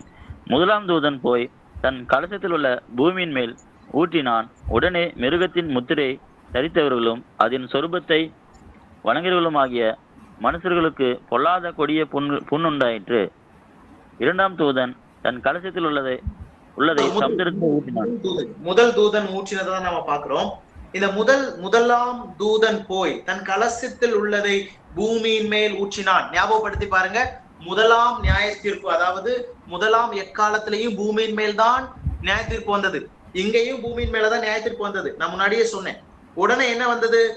மிருகத்தின் முத்திரையை தரித்தவர்களும் அதன் சொரூபத்தை வணங்கினவர்களும் ஆகிய மனுஷர்களுக்கு ஒப்பான கொடிய, மனுஷர்களுக்கு பொல்லாத கொடிய புண்ணுண்டாயிற்று. பொல்லாத கொடிய புண்ணுண்டாயிற்று. அப்ப முதல் எக்கால நியாய தீர்ப்புல 3 தான். இங்க மொத்த பூமியிலையும் குறிப்பா இங்க நீங்க பாத்தீங்கன்னு சொன்னா, அந்த மார்க்க தரித்து கொண்டவர்கள், முத்திரையை, மிருகத்தின் முத்திரையை தரித்தவர்கள், அவர்கள் சொரூபத்தை வணங்கினவர்கள் ஆகிய மனுஷர்களுக்கு பொல்லாத கொடிய புண் உண்டாயிற்று அப்படின்னு நாம வாசிக்கணும். அப்போ இன்னொரு விஷயத்த நீங்க இந்த அதிகாரத்துல நோட் பண்ணணும். பொதுவா இந்த அதிகாரத்துல படிக்கக்கூடிய இந்த ஒவ்வொரு கலச நியாய தீர்ப்புகளை நீங்க கொஞ்சம் கவனிச்சு பாத்தீங்கன்னா, எகிப்துல இஸ்ரவேல் ஜனங்களை மீட்கும்படியாக மோசேயின் மூலமா தேவன் செய்த அற்புதங்களையும் இங்க இந்த கலசத்துல சொல்லப்பட்டிருக்கிற நியாய தீர்ப்புகளையும் நீங்க ஒப்பிட்டு பார்க்க முடியும். உதாரணத்திற்கு எகிப்துல நடந்த அதே மாதிரி சம்பவங்கள் இங்கேயும் நடக்குது. உதாரணத்திற்கு 3-4 வசனத்துல பாத்தீங்கன்னா, இரண்டாம் தூதன் தன் கலசத்தில் உள்ளதை சமுத்திரத்திலே ஊற்றினான். உடனே அது செத்தவனுடைய ரத்தம் போல் ஆயிற்று. சமுத்திரத்தில் உள்ள பிராணிகள் யாவும் மாண்டு போயின. ஞாபகப்படுத்தி பாருங்க, எகிப்துல இதே சம்பவம் நடந்தது. சமுத்திரம் ரத்தமாய் மாறுகிறது. அந்த நைல் நதி ரத்தமாய் மாறுகிறத நாம பார்க்க முடியும். இங்க சமுத்திரம், அங்கே நைல் நதி ரத்தமாய் மாறுது. அங்க இருக்கக்கூடிய மீன்கள், எல்லா ஜீவராசிகளும் அழிந்து போகிறத நாம பார்க்க முடியும். சோ இதை ஞாபகப்படுத்தி பாருங்க. இதுல இருக்கக்கூடிய மேக்சிமம் எல்லாமே இப்படித்தான் இருக்கக்கூடியதாக நீங்க பார்க்க முடியும். அப்போ இங்க முதல் 4 விஷயங்களும் எப்பவும் போல வழக்கம் போல அந்த எக்கால நியாய தீர்ப்புல நாம பார்த்தது மாதிரி, முதல் எக்காலம் பூமியின் மேல், இரண்டாம் எக்காலம் சமுத்திரத்தின் மேல், மூன்றாம் எக்காலம் அந்த நல்ல தண்ணீரின் மேல், நீரூற்றுகளின் மேல், நான்காம் எக்காலம் அந்த அட்மாஸ்பியர் மேல அப்படின்னு சொல்லிட்டு நாம பாக்குறோம். அப்போ இங்க நீங்க நல்லா பாத்தீங்கன்னா 8ஆம் அதிகாரத்திலயுமே இதே சேம் ஆர்டரை நீங்க பார்க்க முடியும். இங்கேயும் கலசத்திலையும் சேம் ஆர்டரை நீங்க பார்க்க முடியும். இந்த 4 விஷயங்களே நாம முன்னாடியே பார்த்தோம். இந்த 4 விஷயங்கள் மேல எதற்கு தண்டனை ஆண்டவர் கொடுக்கிறார், ஏன் 4 விஷயங்களை இப்படி கொடுமைப்படுத்தணும், தண்டனை கொடுக்கணும் அப்படின்னு பாத்தீங்கன்னா, மனிதன் மோசமாக்கின மிக முக்கியமான 4 விஷயங்கள் இதுதான். பூமி, சமுத்திரம், நம்ம பார்க்கக்கூடிய இந்த சமுதாயம், எல்லா விதத்திலயும் நீங்க பாத்தீங்கன்னா மனிதன் அதை அழித்தான் என்று நாம் பார்க்கிறோம். இந்த வெளிப்படுத்தின விசேஷம் 11ஆம் அதிகாரத்துல நாம முன்னாடியே பார்த்தோம். 11ஆம் அதிகாரம் 18வது வசனம் சொல்லுது, பூமியை கெடுத்தவர்களை கெடுக்கிறதற்கும் காலம் வந்தது என்று சொல்லி தேவனை தொழுது கொண்டார்கள். பூமியை கெடுத்தவர்களை கெடுக்கிறதற்கும் காலம் வந்தது என்று சொல்லி தேவனை தொழுது கொண்டார்கள். இதை நான் படிக்க ஆரம்பிக்கும் போதுதான் இந்த நேச்சர் மேல இன்னும் கொஞ்சம் ஒரு ஆர்வம் வர்றதை நான் பார்க்க முடியுது. பொதுவா நாம எல்லாருமே பைபிள் படிப்போம், யாருக்கும் எந்த கெடுதலும் செய்ய மாட்டோம் அப்படின்னு சொல்லிட்டு நாம போயிடுவோம். ஆனா ஆண்டவர் படைச்ச இந்த பூமியை ரொம்ப மோசப்படுத்துவோம். எப்படின்னு சொன்னா, சிம்பிளா சொல்லணும்னு சொன்னா, குப்பையை போட வேண்டிய இடத்துல போடாம சும்மா போடுறது, இந்த மாதிரி தேவையில்லாத வேலையெல்லாம் பார்ப்போம். நீங்க நல்ல ஞாபகத்துல வச்சுக்கணும், ஆண்டவர் நமக்கு கொடுத்திருக்கிறார்.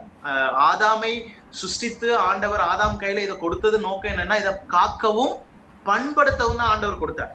ஆனா மனிதன் என்ன செய்யலாம், இவன் கையிலேயே ஒரு வாடகை உரிமையாட்டு தான் ஆண்டவர் கொடுத்திருக்கிறாரு. அவன் என்ன செஞ்சுட்டான்னு சொன்னா, பாவம் செய்து விற்று போடும். அப்போ இங்க நீங்க நல்லா யோசிக்கணும், நாம எந்த அளவுக்கு தேவன் கொடுத்திருக்கக்கூடிய ரிசோர்சஸ, நேச்சரை பாதுகாக்கணும் அப்படிங்கிறத நாம புரிந்து கொள்ளணும். மனிதர்கள் ரொம்ப மோசமாக இந்த பூமியை கெடுக்கிறதை நாம் இங்கே பார்த்து அறிந்து கொள்ள முடியும். இப்ப முதலாவது கலசம் யார் மேல வருது? முத்திரை தரித்தவர்கள், 666 முத்திரை போற்றவர், அந்த மிருகத்தினுடைய முத்திரை போற்றவர்கள் மேல அந்த முதலாம் கலசம் வருகிறதாக நீங்க பார்க்க முடியும். அப்போ இது அவங்க மேல வந்த உடனே அவங்களுக்கு என்ன வருதுன்னா, ஏதோ ஒரு தோல் வியாதி வருது, புண் உண்டாயிற்று, கொடிய புண் உண்டாயிற்று, பொல்லாத கொடிய புண் உண்டாயிற்று அப்படின்னு சொல்லி பார்க்கணும். இத சிலர் என்ன சொல்றாங்கன்னா, இது ஒருவேளை ஸ்கின் கேன்சருக்கு ஒப்புமைப்படுத்துறாங்க. இப்ப யோவான் எழுதும் போது அந்த காலத்துல அதெல்லாம் ரேர், புரியுதுங்களா? யோவான் எழுதும் போது அந்த காலத்துல இது எல்லாமே ரேரா இருக்கிறத நீங்க பார்க்க முடியும். சோ எல்லாருக்கும் நான் பேசுறது கேக்குதா? கேக்குதுங்க சார். டிஸ்டர்ப் ஆகல, ஃப்ளக்சுவேட் ஆகல.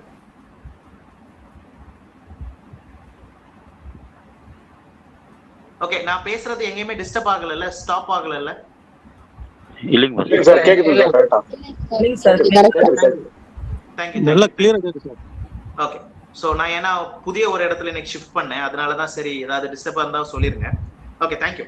சோ முதலாவது இந்த கலசத்துல நீங்க பாத்தீங்கன்னா ஏதோ ஒரு கொடிய பொல்லாத நோய் வர்றதை நீங்க பார்க்கலாம், வியாதி வர்றதை பார்க்கலாம்.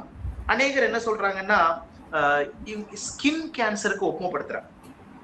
இதை நல்லா இன்னும் டீப்பா ஆராய்ஞ்சு பாத்தீங்கன்னா, இந்த மார்க் ஆஃப் த பீஸ்ட், அதாவது இந்த மிருகத்தினுடைய முத்திரையை பதிக்கிறாங்க கையிலையோ அல்லது நெற்றியிலையோ அப்படின்னு சொல்றாங்கல்ல. அப்போ நீங்க கையிலன்னு சொன்னா நெற்றியில பதிச்சுக்கலாம். நீங்க இப்ப ரீசெண்டா சில சமீபத்துல கொஞ்ச நாளைக்கு முன்னாடி சயின்டிஸ்ட் எல்லாம் ஆராய்ச்சி பண்ணாங்களாம், பல ரூபாய் செலவு பண்ணி ஆராய்ச்சி பண்ணி சொன்னாங்களாம், சிப்பு அந்த மைக்ரோ சிப்பை நீங்க பாத்தீங்கன்னா பெஸ்ட் பிளேஸ், அதாவது உங்க உடம்புல எங்க இன்செர்ட் பண்றதுக்கு நல்ல பிளேஸ்ன்னு சொன்னா உங்களுடைய நெற்றின்னு சொல்றாங்க. வேதம் வந்து அதை முன்னாடியே சொல்லுது, கையிலையோ அல்லது நெற்றிலையோ. ஆனா இத சமீபத்துல சயின்டிஸ்ட் இந்த மாதிரி எல்லாம் கண்டுபிடிச்சிருக்காங்கன்னு சொல்றாங்க. இன்னொரு விஷயம் என்னன்னு சொன்னா, இந்த இந்த சிப்ஸ் வந்து சில இடங்கள்ல சில கவர்மெண்ட்ஸ் வந்து இம்ப்ளிமெண்ட் பண்றதுக்கு பல சாங்ஷன்லாம் பண்ணதாகவும் சொல்றாங்க. குறிப்பா இந்த UAE கவர்மெண்ட்லாம் இந்த மாதிரி இதுக்கு அனுமதி கொடுத்ததாகலாம் சொல்றாங்க. நீங்களும் செய்தித்தாள்லையும் நியூஸ்ல எல்லாம் நீங்க பார்த்திருக்க வாய்ப்பு இருக்கு. இன்னொரு விஷயம் சொல்ல விரும்புறேன், இந்த லித்தியம் அப்படிங்கிற ஒரு பெரிய ஒரு மெட்டல் வச்சுதான் அது என்ன செய்வாங்கன்னா பயன்படுத்துவாங்க. இந்த மைக்ரோ சிப் வந்து லித்தியம், அதுல இந்த லித்தியம் அப்படின்னு சொல்லக்கூடிய ஒரு ஹெவி மெட்டல், ஒரு ஒரு ஒரு ஹெவியான பாரமான ஒரு உலோகத்தை கொண்டுதான், லித்தியம் என்று சொல்லக்கூடிய ஒரு உலோகத்தை கொண்டுதான் பயன்படுத்துவாங்க. இந்த லித்தியம் அப்படிங்கிறது வந்து நம்முடைய சரீரத்துல வந்து நெற்றிலையோ அல்லது கையிலையோ ரொம்ப நாள் இருந்துச்சுன்னு சொன்னா அதுவே நோய்களை உருவாக்குவதற்கு வாய்ப்பு இருக்குது அப்படிங்கிறதும் சொல்றாங்க. ஆக என்ன வேண்டுமானாலும் இருக்கட்டும், இங்க முதலாம் கலசத்துல ஒரு மிக பொல்லாத கொடிய நோய், அது ஸ்கின் கேன்சர் ஆகட்டும், எப்படிப்பட்ட கேன்சர் ஆகட்டும், என்ன நோயாகட்டும், புண்ணாகட்டும், அது மிகப்பெரிய ஒரு கொடிய ஒரு நோயாக இருக்க போகுது. நான் முன்னாடியே சொன்னேன், 3 நியாய தீர்ப்புகளை நீங்க பாத்தீங்கன்னு சொன்னா 3 நியாய தீர்ப்புகள்ல போக போக எல்லாமே வந்து ரொம்ப சிவியர் ஆயிட்டே போறதை நீங்க பார்க்கணும். ரெண்டாவது 3வது வசனம் படிங்க. 3வது வசனம். 2ஆம் தூதன் தன் கலசத்தில் உள்ளதை சமுத்திரத்திலே ஊற்றினான். உடனே அது செத்தனுடைய ரத்தம் போல் ஆயிற்று. சமுத்திரத்தில் உள்ள பிராணிகள் யாவும் மாண்டு போயின. ஓகே, இங்க நீங்க பாத்தீங்கன்னா சமுத்திரத்துல 2ஆம் கலசம் ஊற்றப்படுது. அதுல சமுத்திரம் ஃபுல்லா ரத்தம் போல் ஆயிற்று. நல்லா கவனிக்கணும், ரத்தம் கிடையாது, ரத்தம் போல் ஆயிற்றுன்னு தான் வேதம் சொல்லுது. இதை நீங்க நோட் பண்ணணும், ரத்தம் போல் ஆயிற்று. ஓகேங்களா, ரத்தம் போல் ஆயிற்று. அது மட்டும் இல்ல, நீங்க பாத்தீங்கன்னா செத்தவனுடைய ரத்தம் போல் ஆயிற்று அப்படின்னு வாசிக்கிறோம். இங்க நீங்க ஏன் அப்படின்னு பாத்தீங்கன்னா எல்லா பிராணிகள் என்ன செய்யுது, சாகிறத நீங்க பார்க்கலாம். அது மட்டும் இல்லாம 2வது எக்காலம் ஊதப்படும் பொழுது அங்க நாம பாக்குறோம் ஒரு பெரிய ஒரு மலை வந்து சமுத்திரத்துல விழுந்து போகிறத நாம பார்க்கலாம். அதனால 3ல் 1 பங்கு பாதிக்கப்படுறதை நீங்க பார்க்கலாம். அது மட்டும் இல்லாம 3ல் 1 பங்கு கப்பல்களும் சேதமடைகிறதா நாம முன்னாடி 8ஆம் அதிகாரத்துல பார்த்தோம். ஆனா இங்க நீங்க பாத்தீங்கன்னா கடலில் உள்ள எல்லா பிராணிகளும், சமுத்திரத்தில் உள்ள பிராணிகள் யாவும் மாண்டு போயின அப்படின்னு பார்க்கணும். அப்போ இங்க நீங்க பார்க்க வேண்டிய விஷயம் என்னன்னு சொன்னா, இதுல வந்து அழிவு வருகிறத நீங்க பார்க்கலாம். ரத்தம் போலாயிட்டு, செத்தவனுடைய ரத்தம் போலாயிட்டு நம்ம பார்க்கணும். இது நடக்க போற ஒரு சம்பவமாக இருக்கு. 3வது கலச நியாய தீர்ப்பு 4ல இருந்து 7 வரைக்கும் படிங்க. 4ல இருந்து 7 வரைக்கும். 3ஆம் தூதன் தன் கலசத்தில் உள்ளதை ஆறுகளிலும் நீரூற்றுகளிலும் ஊற்றினான். உடனே அவைகள் இரத்தமாயின. அப்பொழுது தண்ணீர்கள் தூதன் இருந்தவரும் பரிசுத்தருமாகிய தேவரீர் இப்படி நியாயந்திருக்க நீதியுள்ளவராயிருக்கிறீர்.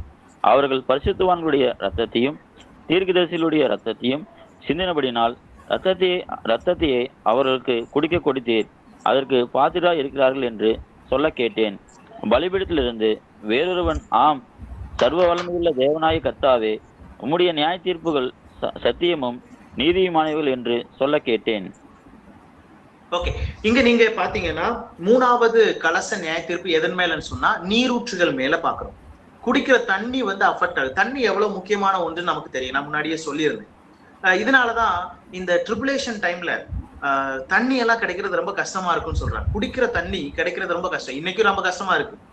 ஆனா அன்றைக்கு வந்து குடிக்க முடியாது, ஏன்னா ரொம்ப கஷ்டமா இருக்கும்.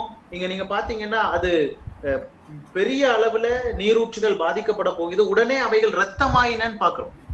ரத்தமாயின ரேர். அப்போ இது ரொம்ப ஒரு சீரியஸான ஒரு விஷயமா. தண்ணிகள் அந்த நேரத்துல வந்து தண்ணி குடிக்கிறதுக்கான தண்ணி மாதிரி இருக்காது. தண்ணி கிடைக்கிறதே பெரிய விஷயம். யோசிச்சு பாருங்க, மத்தேயு சுவிசேஷத்துல இயேசு கிறிஸ்து இப்படி ஒரு ஸ்டேட்மெண்ட் சொல்லுவார். அதாவது என்னுடைய ஊழியக்காரங்களுக்கு என்னுடைய நாமத்தின் நிமித்தம் 1 கலசம் தண்ணீர் கொடுத்தாலும் அதனுடைய பலனை நீங்க என்ன செய்வீங்க, அடைவீங்கன்னு சொல்லுவார். கொஞ்சம் யோசிச்சு பாருங்க, அது அந்த உபத்திரவ காலத்தை குறிக்கக்கூடிய சமயத்தை குறிச்சுதான் அவர் எழுதுறாரு. அப்ப சொல்லும் போது இது சொல்றாருன்னா, அப்ப நீங்க யோசிச்சு பாருங்க, அன்னைக்கு அந்த தண்ணி கொடுக்கறது நாம சில நேரத்துல எப்படி வியாக்கியானம் பண்ணுவோம்னா, தண்ணியாவது கொடுத்தா கூட பலன் கிடைக்கும், தண்ணியாவது கொடுத்தா கூட என்ன இருக்கும், பலன் கிடைக்கும்னு சொல்லி பார்ப்போம். ஆனா நல்லா யோசிச்சு பாருங்க, அந்த சமயத்துல வந்து ரொம்ப கஷ்டம், தண்ணி கிடைக்கிறதே ரொம்ப கஷ்டம் அப்படிங்கறத நாம என்ன செய்யறோம் இங்க பாக்குறோம். அப்போ இங்க அவர் சொல்லக்கூடிய ஸ்டேட்மெண்ட் என்னன்னா, அவ்வளவு குடிக்கிறதற்கான தண்ணி வந்து இல்லாத நிலைமைக்கு தள்ளப்படுவோம் அப்படிங்கறத அவர் சொல்றாரு. அப்ப 4வது பாருங்க 8:9, 4வது கலசம் 8:9 வசனங்கள். 4ஆம் தூதன் தன் கலசத்தை சூரியன் மேல் ஊற்றினான். தீயினால் மனுஷரை தகிக்கும்படி அதற்கு அதிகாரம் கொடுக்கப்பட்டது. அப்பொழுது மனுஷர்கள் மிகுந்த உஷ்ணத்திலே தரிக்கப்பட்டு இந்த வாதைகளை செய்ய அதிகாரமுள்ள தேவனுடைய நாமத்தை தூசித்தார்களே இல்லாமல் அவரை மகிமைப்படுத்த மனம் திரும்பவில்லை. தொடர்ந்து படிங்க பிரதர். 5ஆம் தூதன் தன் கலசத்தில் உள்ளதை மிருகத்தினுடைய சிங்காசனத்தின் மேல் ஊற்றினான். அப்பொழுது அதன் ராஜ்யம் இருளடைந்தது. அவர்கள் வருத்தத்தினாலே தங்கள் நாவுகளை கடித்து கொண்டு தங்கள் வருத்தங்களாலும் தங்கள் புண்களினாலும் பரலோகத்தின் தேவனை தூசித்தவர்களே அல்லாமல் தங்கள் கிரியைகளை விட்டு மனம் திரும்பவில்லை. 6ஆம் தூதன் தன் கலசத்தில் உள்ளதை ஐப்ராத் என்னும் பெரிய நதியின் மேல் ஊற்றினான். அப்பொழுது சூரியன் உதிக்கும் திசையிலிருந்து வரும் ராஜாக்களுக்கு வழி ஆயத்தமாக்கும்படி அந்த நதியின் தண்ணீர் வற்றி போயிற்று. அப்பொழுது போதும். 4வது கலசத்தை நீங்க பார்க்கும்போது 8:9 4ஆம் தூதன் தன் கலசத்தில் உள்ளவைகளை சூரியன் மேல் ஊற்றினான். தீயினால் மனுஷரை தகிக்கும்படி அதற்கு அதிகாரம் கொடுக்கப்பட்டது. இன்னைக்கு நீங்க பாத்தீங்கன்னா இந்த சன் ஸ்ட்ரோக் அப்படிங்கிற ஒரு விஷயத்த நாம பாக்குறோம். ஏன் சன் ஸ்ட்ரோக் வருது? நிறைய பேர் சன் ஸ்ட்ரோக் வந்து இறந்து போறதை நீங்க பார்க்கலாம். என்ன அப்படின்னு சொன்னா, அட்மாஸ்பியர் ரொம்ப பாதிக்கப்பட்டுருச்சு.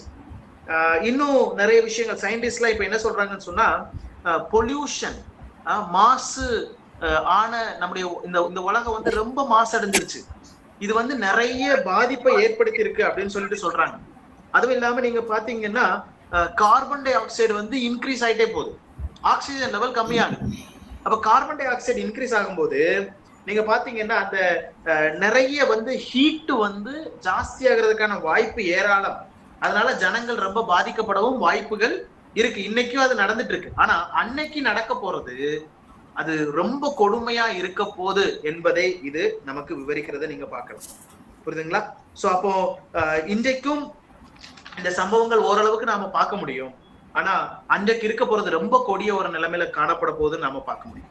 5வது கலசம் 10:11 5ஆம் தூதன் தன் கலசத்தில் உள்ள மிருகத்தினுடைய சிங்காசனத்தின் மேல் ஊற்றினான்.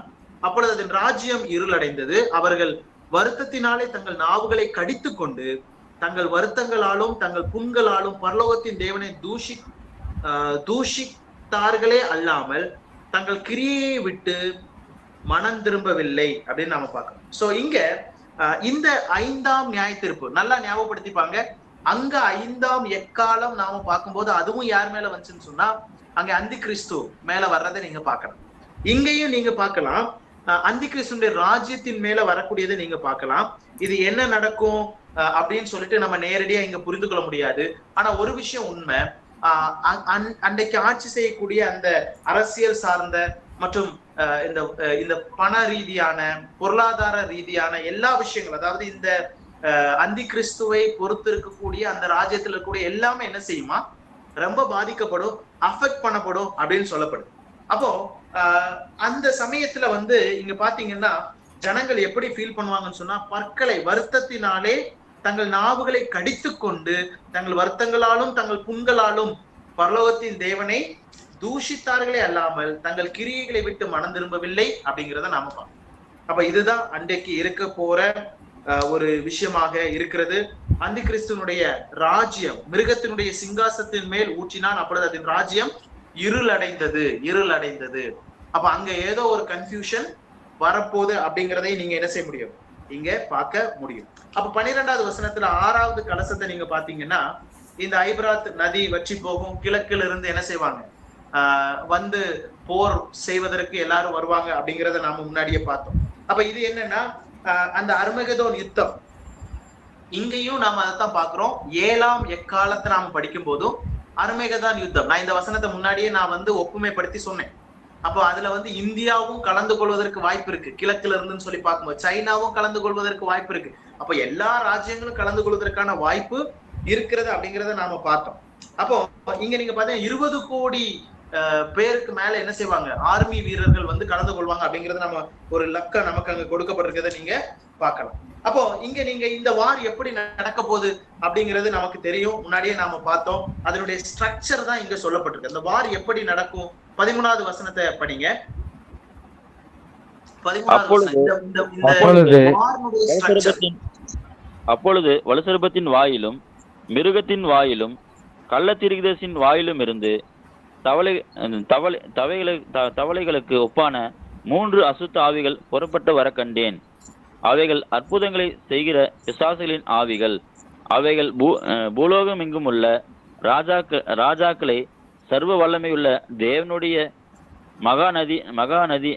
மகா நாளில் நடக்கும் யுத்தத்திற்கு கூட்டி சேர்க்கும்படிக்கு புறப்பட்டு போகிறது. இதோ திருடனை போல். இத 13-14 அதுக்கு முந்தின வசனத்துல அர்மகதோன் யுத்தத்துல நடக்க போறத நாம பாக்குறோம். கிழக்குல இருந்து வருவாங்கன்னு சொன்னோம். ஆனா இங்க நீங்க பாத்தீங்கன்னா 14வது வசனத்துல சொல்லியிருக்கு, பூலோகம் எங்கும் உள்ள ராஜாக்களையும் சர்வ வல்லமையுள்ள தேவனுடைய மகாநாளில் நடக்கும் யுத்தத்திற்கு கூட்டி சேர்க்கும்படிக்கு. பூலோகம் எங்கும் உள்ள ராஜாக்களை கூட்டி சேர்ப்பாங்க. எப்படி? இது யாருடைய உதவினால? அந்தி கிறிஸ்து, அதுக்கப்புறம் நீங்க பாத்தீங்கன்னா சாத்தான், அந்தி கிறிஸ்து, அதாவது சர்ப்பம், அந்தி கிறிஸ்து, அதுக்கப்புறம் நீங்க பாத்தீங்கன்னா கள்ள போதகர். இந்த 3 பேருமே ரெப்ரசன்ட் பண்ணது என்னன்னா, ஒரு தவளை, அதுல இருந்து வரக்கூடிய ஒரு அசுத்த ஆவி. இந்த அசுத்த ஆவிகளுக்கு அற்புதம் செய்யற வல்லமை உண்டு. உண்மையா நம்ம இன்னைக்கு நாம பாக்குறோம், அசுத்த ஆவிகளுக்கு ஓரளவுக்கு அற்புதம் செய்கிற வல்லமை உண்டு. அவங்க பவர்ஃபுல் தான், ஆனா தேவனை விட பவர்ஃபுல் கிடையாது. ஆனா அவங்களால சில கிரியைகள் செய்ய முடியும். அப்படி அவங்க என்ன செய்வாங்கன்னா, பூமியில உள்ள எல்லா ராஜாக்களையும் கவர்ந்து இந்த யுத்தத்திற்கு கூட்டி சேர்ப்பாங்க.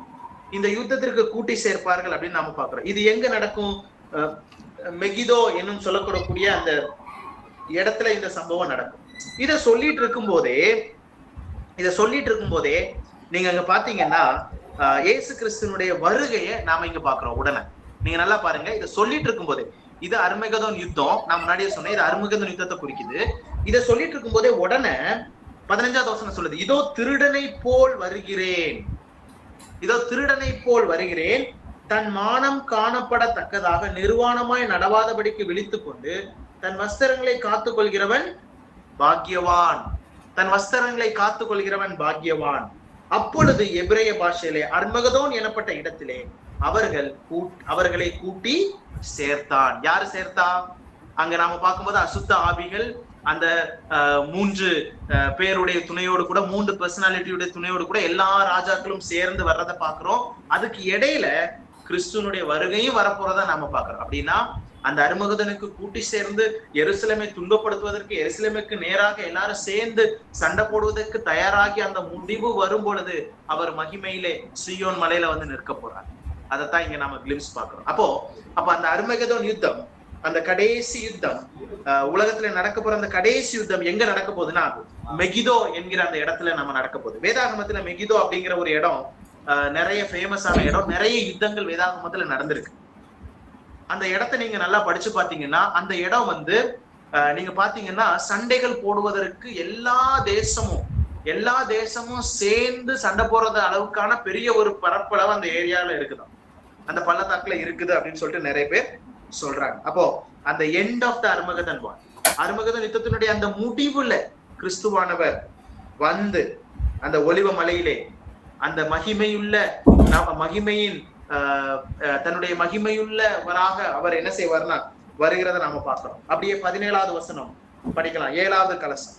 7ஆம் தூதன் தன் கலசத்திலுள்ளதை ஆகாயத்தில் ஊற்றினான். அப்பொழுது பரலோகத்தின் ஆலயத்தில் உள்ள சிங்காசனத்திலிருந்து ஆயிற்று என்று சொல்லிய பெருஞ்சத்தம் பிறந்தது. ஆயிற்று என்று சொல்லிய பெருசத்தம் பிறந்தது அப்படின்னு பாக்குறோம். எப்போ? 7வது கலசம். ஞாபகம் இருக்கா? 7வது எக்காலம் முடியும் போதும் முடிந்தது அப்படின்னு சொல்லிட்டு நாம பார்த்தோம். தேவனுடைய திட்டம் முடிந்தது. தேவனுடைய திட்டவட்டம், அவர் என்ன செய்ய நினைச்சாரோ. அதனாலதான் நான் உங்களுக்கு வியாக்கியானம் பண்ணும்போது அழகா சொன்னேன், முதல் எக்காலம் அது முடிஞ்ச உடனே முதல் கலசம் தொடங்குது, 2ஆம் எக்காலம் 2ஆம் கலசம் தொடங்குது. இப்ப 7வது எக்காலம் முடிய, அதாவது அர்மேகதோன், இந்த 7வது கலசமும் அர்மேகதோனை பத்தி தான் இங்க வரத நீங்க பார்க்கலாம். அதனுடைய முடிவுல நீங்க என்ன பார்க்க முடியும்னு சொன்னா, தேவனுடைய அங்கே நியாய தீர்ப்பு, கர்த்தருடைய கோபம் கடைசியில முடிவுக்கு வர்றதை நீங்க பார்க்கலாம். அப்போ ஆயிற்று என்று சத்தம் வந்தது. சிலுவையில கூட ஆண்டவராக இயேசு கிறிஸ்து அந்த மரிக்கிற அந்த தருவாயில எல்லாம் முடிந்தது என்று சொல்லி தலையை சாய்த்து தம்முடைய ஜீவனை விட்டார்னு வாசிக்கிறோம். எல்லாம் முடிந்தது அப்படின்னா என்னை ரட்சிப்பதற்கு தேவையான எல்லாவற்றையும் அவர் செய்து முடித்தார். அப்போ இந்த பூமியை மீட்டெடுப்பதற்கான எல்லாவற்றையும் செய்து முடித்தார், அல்லது ஆயிற்று, எல்லாமே ஆயிற்று அப்படிங்கிற ஒரு ஸ்டேட்மெண்ட் தான் இங்கேயும் நாம என்ன செய்ய முடியும், பார்க்க முடியும். அப்ப இங்க தேவன் என்ன செய்யறாருன்னா அதனுடைய முடிவுல என்ன நடக்கும் தொடர்ந்து படிங்க. 18ல இருந்து படிங்க. சத்தங்களும் இடி முழக்கங்களும் மின்னல்களும் உண்டாயின, பூமி மிகவும் அதிர்ந்தது. பூமியின் மேல் மனுஷர்கள் உண்டான நாள் முதற்கொண்டு அப்படிப்பட்ட பெரிய அதிர்ச்சி உண்டானதில்லை. அப்பொழுது மகா நகரம் 3 பங்காக பிரிக்கப்பட்டது. புரஜாதிகளுடைய பட்டணங்கள் விழுந்தன. மகா பாபிலோனுக்கு தேவனுடைய உக்கிரமான கோபாக்னியாகிய மதுவுள்ள பாத்திரத்தை கொடுக்கும்படி அது அவருக்கு முன்பாக நினைவூட்டப்பட்டது. தீவுகள் யாவும் அகன்று போயின, பர்வதங்கள் காணப்படாமற் போயின. தாளந்து நிறையான பெரிய கல்மலையும் வானத்திலிருந்து மனுஷர் மேல் விழுந்தது. அந்த கல்மலையினால் உண்டான வாதையின் நிமித்தம் மனுஷர்கள் தேவனை தூசித்தார்கள். அந்த வாதை மகா கொடிதாய் இருந்தது. ஓகே, 18வது வசனத்துல அந்த முடிவுல 7வது இதுல என்னெல்லாம் நடக்கும் அந்த கடைசி நேரத்துலன்னு பார்த்தா, பூமியில் மனுஷர்கள் உண்டான நார்முதற் கொண்டு அப்படிப்பட்ட பெரிய அதிர்ச்சி உண்டானது இல்லை. இப்ப நம்ம எத்தனையோ நிலநடுக்கங்களை பார்க்கிறோம், பெரிய ஒரு அதிர்ச்சி உண்டானது இல்லை இது வரைக்கும். அது நடக்க போகுது. அப்புறம் மகாநகரம் 3ஆக பிரிக்கப்பட்டது, புறஜாதிகளுடைய பட்டணங்கள் விழுந்தது. மகா பாபிலோனுக்கு தேவனுடைய உக்கிரமான கோபாக்கினையான மதுவுள்ள பாத்திரத்தை கொடுக்கும்படி அது அவருக்கு முன்பாக நினைப்பூட்டப்பட்டது. நான் சொன்னேன்ல, 7 சம்பவங்களை நாம முந்தின 14ஆம் அதிகாரத்துல பார்த்தோம். உபத்திரவ காலத்துல நடக்க போற 7 சம்பவங்கள். அதுல ஒண்ணு பாபிலோனுடைய வீழ்ச்சி, பாபிலோன் இடிக்கப்பட போறது, பாபிலோன் அழிக்கப்பட போறதை நாம பார்த்தோம். அப்போ இங்கேயும் அது சொல்லப்படுறதை நீங்க பார்க்க முடியும், பாபிலோன் அழிக்கப்பட போகிறது. அதுக்கப்புறம் தீவுகள் யாவும் அகன்று போயின. தீவுகள்னா ஐலாண்ட்ஸ், கடல்ல வந்து தீவுகள் அகன்று போயினா அது எப்படி இருக்குன்னு சொன்னா மேபி சுனாமி வரலாம். சுனாமி தான் என்ன செய்யும், இந்த சம்பவத்தை சாத்தியமாக்கும். அப்போ சுனாமி கூட வரலாம். எப்படிப்பட்ட சுனாமி? ரொம்ப மோசமான சுனாமி வரலாம். அதுக்கப்புறம் பர்வதங்கள் காணப்படாமல் போயின. அப்புறம் 21வது வசனத்துல சில விஷயத்தை நீங்க நோட் பண்ணணும். 21வது வசனத்துல தாளந்து நிறையான பெரிய கல்மலையும் வானத்திலிருந்து மனுஷர் மேல் விழுந்தது. அந்த கல்மலையினால் உண்டான வாதை நிமித்தம் மனுஷர்கள் தேவனை தூஷித்தார்கள். அந்த வாதை மகா கொடியதா இருந்தது. தாளந்து நிறையான பெரிய கல்மலை, கல்மலை வர்றதா நம்ம பார்த்திருக்கிறோம். ஹேல் ஸ்டோன்ஸ், கல்மலை வர்றதா நம்ம கேள்விப்பட்டிருக்கோம், பார்த்திருக்கிறோம் வேதாகமத்துல. ஆனா எங்கேயுமே கல்மலை எப்படிப்பட்ட இடையுள்ளதா இருக்கும்னு சொல்லிட்டு எங்கேயுமே சொல்லல. ஆனா இங்க கல்மலை எப்படி இருக்குன்னு சொல்லிட்டு இடை சொல்லப்படுது. தாளந்து நிறையான, தாளந்து நிறை, தாளந்து அப்படின்னு சொன்னா நாம வெயிட் பண்ணக்கூடிய ஒரு வார்த்தை தான் தாளந்து. நீங்க இடைகளை குறித்தெல்லாம் நீங்க படிச்சு பாத்தீங்கன்னா வேதாகமத்துல பல இடைகள் இருக்கிறது, சேக்கல், இப்பெல்லாம் நிறைய விஷயங்களுக்கு. அதுல ஒண்ணு தாளந்து. இந்த தாளந்து கிட்டத்தட்ட சுமார் 20 கிலோ அல்லது 20 கிலோக்கு மேல இருக்கும். கொஞ்சம் யோசிச்சு பாருங்க, 20 கிலோக்கு மதிக்கத்தக்க ஒண்ணு வந்து ஒரு மனுஷன் மேல விழுந்து ஒரு வாதை உண்டாக்குது, கல்மலை பெய்துன்னு சொன்னா அது எவ்வளவு கொடூரமாக இருக்கும் அப்படிங்கிறத நாம என்ன செய்யணும், யோசிக்கணும். சிலர் வந்து இந்த கல்மலை என்ன சொல்றாங்கன்னா, இது இயற்கையான கல்மலை கிடையாது, இது வந்து ஆர்டிபிஷியலான கல்மலைன்னு சொல்றாங்க. அத சிலர் என்ன சொல்றாங்கன்னு சொன்னா, இன்னைக்கு நம்ம பாக்குறோம் பாம் எல்லாம் தூக்கி போடுறாங்க. பாம், அந்த பாம் வந்து ரொம்ப வெயிட்டா இருக்கும். அது விழுற இடம் என்ன செய்யும், எவ்வளவு மோசமாக பேரழிவு உண்டாக்கும் சொல்லி நமக்கு தெரியும். சிலர் வந்து இந்த 20 தாளந்து நிறையான அப்படின்னா இது வந்து லிட்ரலா வந்து நேச்சுரலா வானத்துல இருந்து வரக்கூடிய வந்து அந்த எண்ணெயில கல்மலை கிடையாது. இது வந்து ஆர்டிபிஷியலா இன்னைக்கு மேன்மேட். அன்னைக்கு அவர் கணித்திருக்கிறார், அன்னைக்கு அவருக்கு வெளிப்படுத்தி இருக்கிறது. இன்னைக்கு நீங்க பாத்தீங்கன்னா எல்லா இடத்துலயும் என்ன இருக்கு, பாம் போடுறதை நீங்க பார்க்க முடியும். இதெல்லாம் நடக்கிறத நாம பார்க்கலாம். ஓகே, எதுவா இருந்தாலும் நீங்க உங்களுக்கு தெரியும், அண்டை நாடுகள்ல இஸ்ரேல் மேல இன்னைக்கும் போர் நடந்துட்டு இருக்குது. அது மட்டும் இல்லாம நீங்க பாத்தீங்கன்னா முன்னாடியும் இந்த காசா அவங்க என்ன செஞ்சாங்க சொன்னா, காசா வந்து நிறைய மிஷல்ஸ் வந்து அனுப்புச்சு. அவங்க பாதுகாக்கப்பட்டாங்க. ஏன்னா அவங்களுக்கு அந்த சேஃப்டி அயன் டோம் டெக்னாலஜின்னு சொல்லிட்டு ஒண்ணு அவங்களுக்கு இருக்கிறனால அவங்க பாதுகாக்கப்பட்டாங்க. அப்ப இது எல்லாமே ஆர்டிபிஷியலா இருக்கும் அப்படின்னு சிலர் சொல்றாங்க. இது நேச்சுரல் ஆனது அப்படின்னு சிலர் சொல்றாங்க. எதுவா இருந்தாலும் ஆபத்து கொடிதாக இருக்க போகுது அப்படிங்கிறத நாம இதுல இருந்து கற்றுக்கொள்ள முடியும். 17ஆம் அதிகாரம் 1வது வசனத்தை படி. 17ஆம் அதிகாரம். 7 கலசங்களுடைய 7 தூதரில் ஒருவன் வந்து என்னோட பேசி, நீ வா, திரளான தண்ணீர்கள் மேல் உட்கார்ந்து இருக்கிற மகா வேசியோட பூமியின் ராஜாக்கள் வேசித்தனம் பண்ணினார்களே, அவருடைய வேசித்தனமாகிய மதுவால் பூமியின் குடிகளும் வெறிகொண்டிருந்தார்களே, அவளுக்கு வருகிற ஆக்கினை உனக்கு காண்பிப்பேன் என்று சொல்லி ஆவிக்குள் என்னை வனாந்தரத்துக்கு கொண்டு போனான்.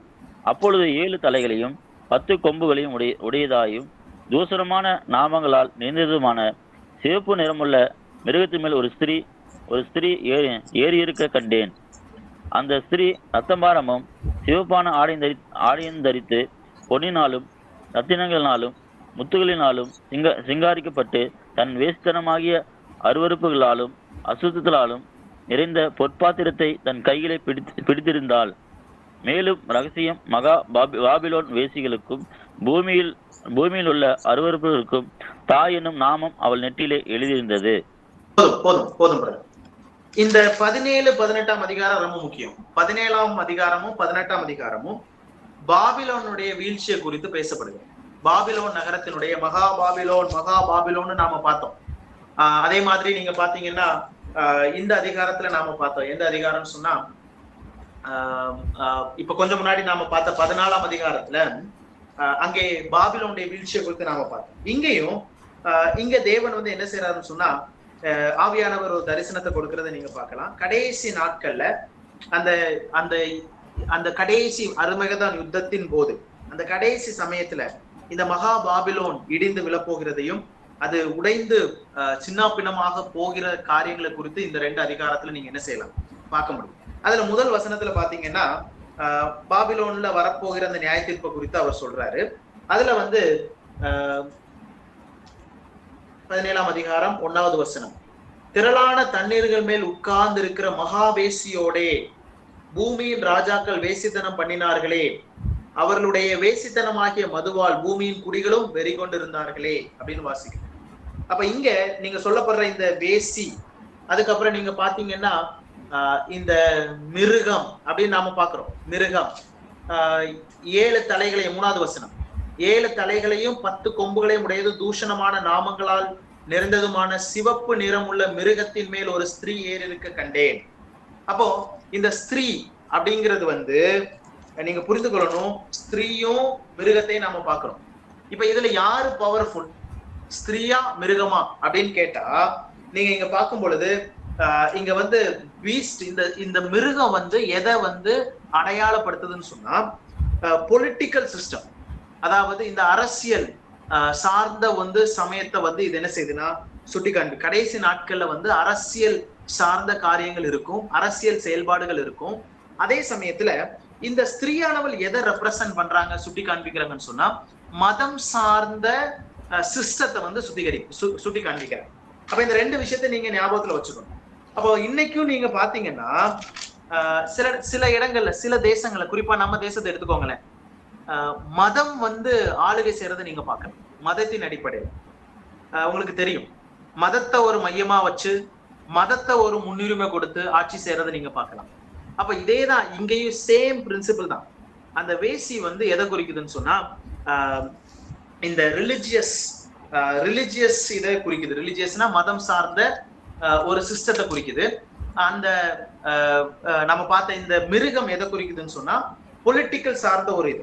அப்போ நான் முன்னாடியே சொன்னேன், ஆரம்ப நாட்கள்ல இந்த வேசியினுடைய உதவி, அதாவது இந்த ரிலிஜியன் மதம் சார்ந்த இந்த சிஸ்டம் வந்து என்ன செய்யும் சொன்னா, இந்த அந்தி கிறிஸ்துவுக்கு ரொம்ப உதவியாக இருக்கும். கிட்டத்தட்ட என்ன சொல்லுவாங்கன்னு சொன்னா, இந்த வேசி தான் அந்தி கிறிஸ்துவனுடைய மனைவியாக, மனவாட்டியாக இருப்பாங்க. அதாவது அவங்க ஆரம்ப நாட்கள் அந்த முதல் 3 வருஷத்துல நீங்க பாத்தீங்கன்னா அவங்க ரொம்ப நெருங்கி பிணைந்து எல்லாமே சேர்ந்து செயல்பட செய்வாங்க. குறிப்பா சொன்னோம்னா இந்த மதங்கள், இப்ப நீங்க இந்த மதத்தை நம்ம எப்படி புரிந்து கொள்றது, இன்னைக்கு நீங்க பாத்தீங்கன்னா உண்மையான திருச்சபை, அவரை ஏற்றுக்கொண்டு அவருடைய சபையில சேர்த்துக் கொள்ளப்பட்டிருக்கிற, அவரை விசுவாசிக்கிற உண்மையான திருச்சபை அவரோடு கூட எடுத்துக்கொள்ளப்படும்.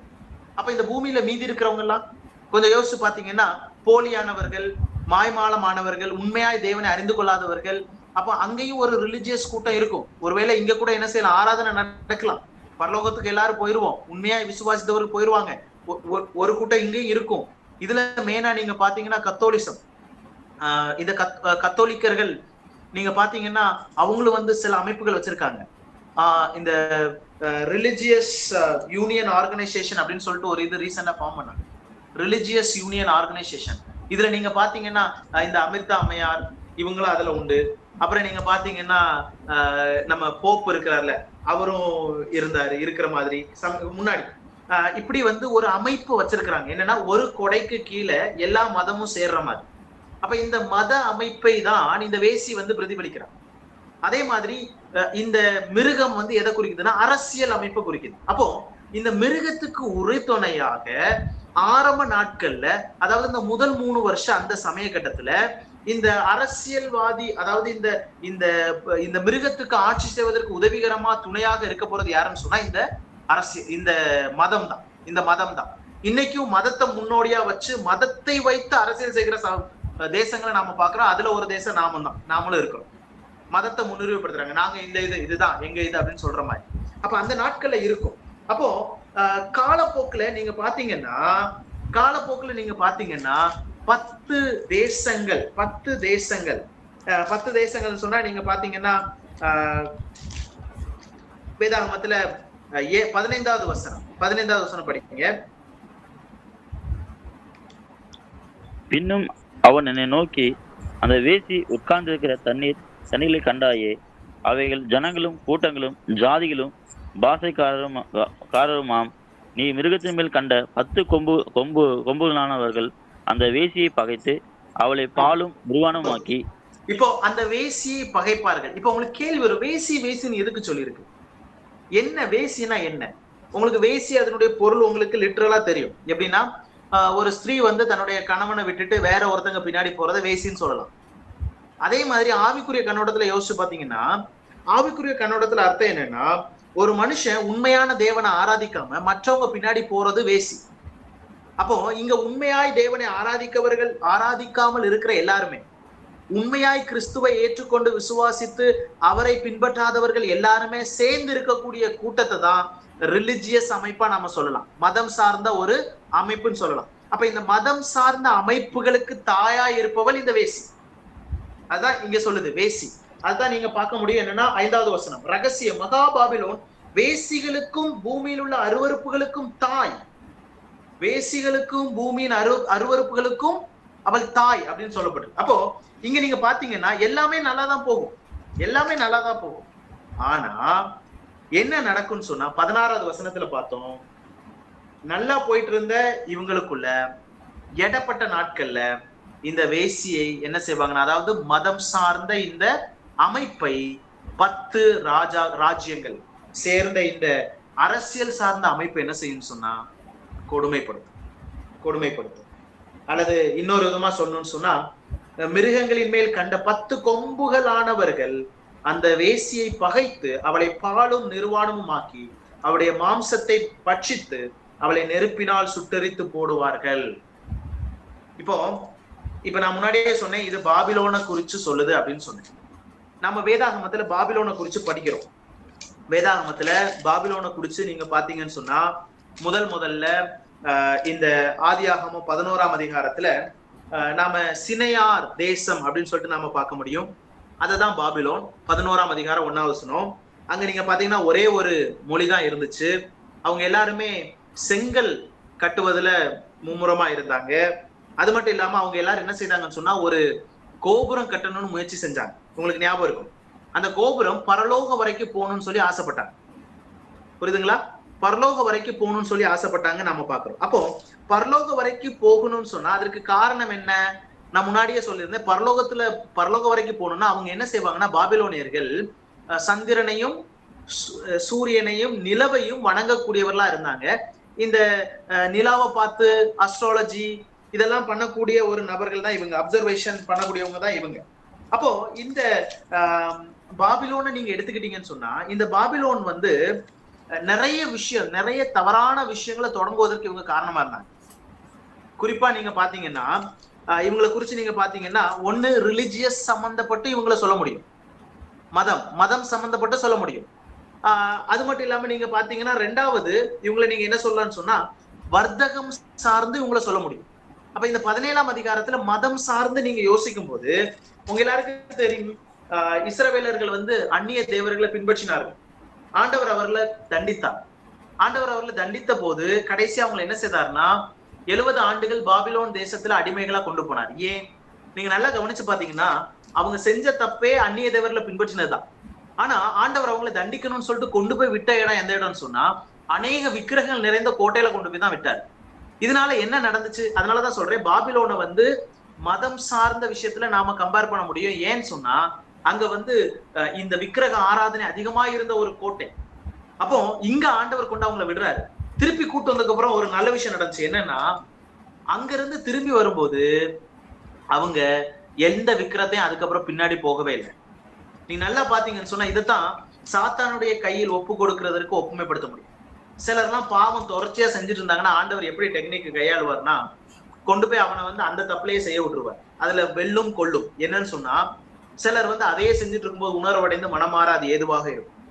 அப்ப இங்க அதே பிரின்சிபல் தான் ஃபாலோ பண்ண. அப்ப இந்த பாபிலோனை நாம எதற்கு ஒப்பிட முடியும்? இந்த பாபிலோனை நீங்க எதற்கு ஒப்பிட முடியும்னு சொன்னா இந்த பாபிலோனை இந்த அரசியல் சார்ந்ததுக்கு ஒப்பிட முடியும், மதம் சார்ந்ததுக்கு குறிப்பா நாம என்ன செய்யலாம் ஒப்பிட முடியும், மதம் சார்ந்ததுக்கு. அதனாலதான் இந்த வேசியை குறித்தெல்லாம் நாம இங்க வாசிக்கிறோம்.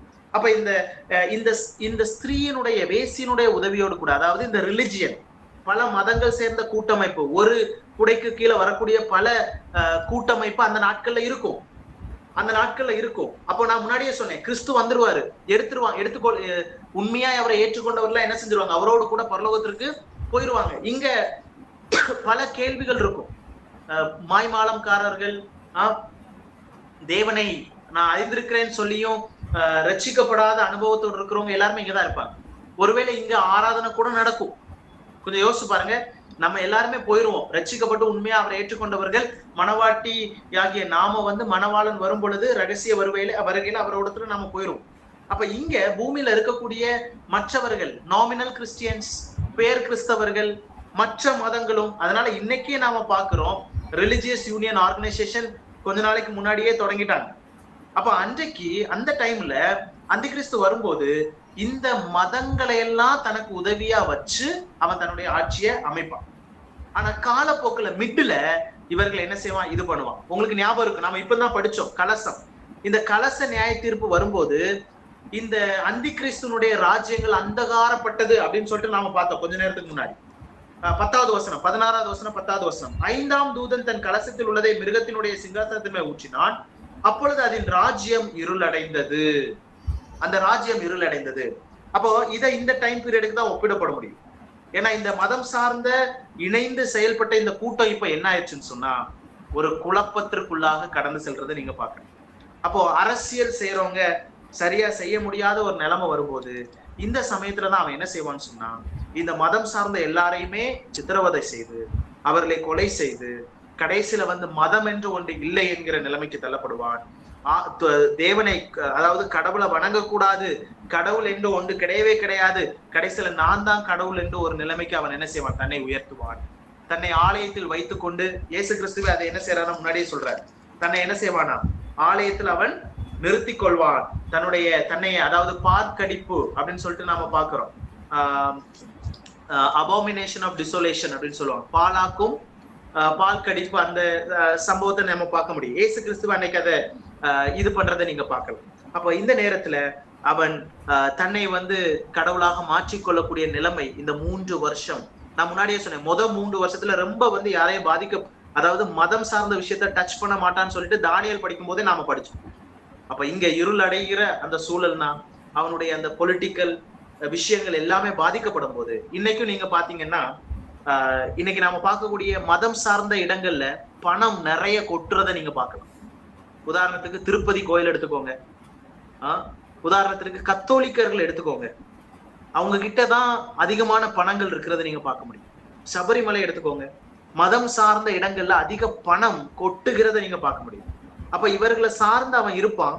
அவனுடைய அரசாட்சியில அவன் செய்யும் போது அரசாட்சியில குழப்பங்கள், இங்க கலசம் வந்து ஊற்றப்படும் போது குழப்பம் வரும் பொழுது அவன் என்ன செய்வான்னு சொன்னா அவர்கள் மேல கை வச்சு அவர்களுடைய அந்த ஆஸ்திகளை வைத்து காரியங்கள் செய்வதற்கு முயற்சிக்கு வர்றதை நீங்க பாருங்க.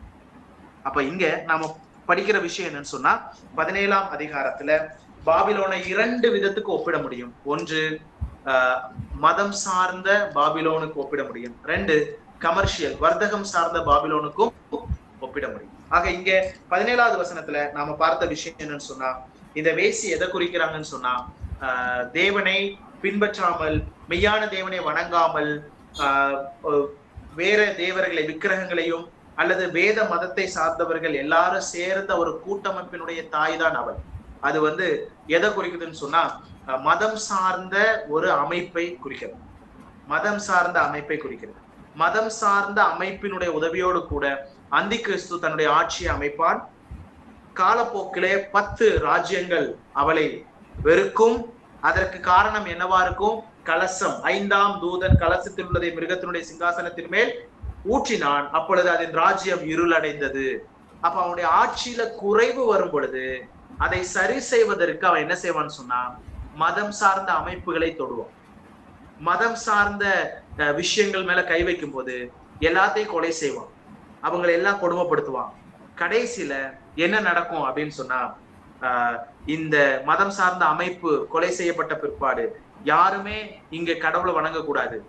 எந்த அமைப்புமே என்ன செய்யக்கூடாது, இறைவன் அப்படிங்கிற எந்த ஒரு மதமும் இங்க என்ன செய்யக்கூடாது, இருக்கக்கூடாது. நான் ஒருத்தன் தான் கடவுள். நம்ம முன்னாடி தானியேல படிச்சோம். அவனை பொறுத்த வரைக்கும் அவனுக்கு ஒரு கடவுள் இருக்கு. என்னது? அவனுடைய ராணுவம் அப்படின்னு சொல்லிட்டு நான் முன்னாடியே சொன்னேன். அப்போ இங்க 17ஆம் அதிகாரத்துல இந்த சம்பவம் நடக்க போறதை நீங்க பார்க்க முடியும். ஆக 17ஆம் அதிகாரத்துல நாம பார்க்கக்கூடியது மதம் சார்ந்த பாபிலோன்ல நடக்கக்கூடிய சம்பவம். ஓகே பாஸ்டர், ஒரு 10 minutes எடுத்துக்கலாமா? ஓகே, நோ ப்ராப்ளம், எடுத்துக்கோங்க. ஓகே, சோ அப்படியே 18ஆம் அதிகாரத்துக்கு வந்தீங்கன்னா 18ஆம் அதிகாரத்துல இங்க நீங்க வந்து எது சார்ந்த ஒரு பாபிலோனை பார்க்க முடியும்னா கமர்ஷியல் வர்த்தகம் சார்ந்த பாபிலோனை பார்க்க முடியும். வர்த்தகம் சார்ந்த பாபிலோனை 2க்கு நாம ஒப்புமைப்படுத்த முடியும்னு சொன்னேன். மதம் சார்ந்த விதத்திலையும் சரி, கமர்ஷியல் அதாவது நிறைய விஷயங்கள் ஒரிஜினேட் ஆனது வந்து எங்கன்னு சொன்னா இந்த பாபிலோன்ல.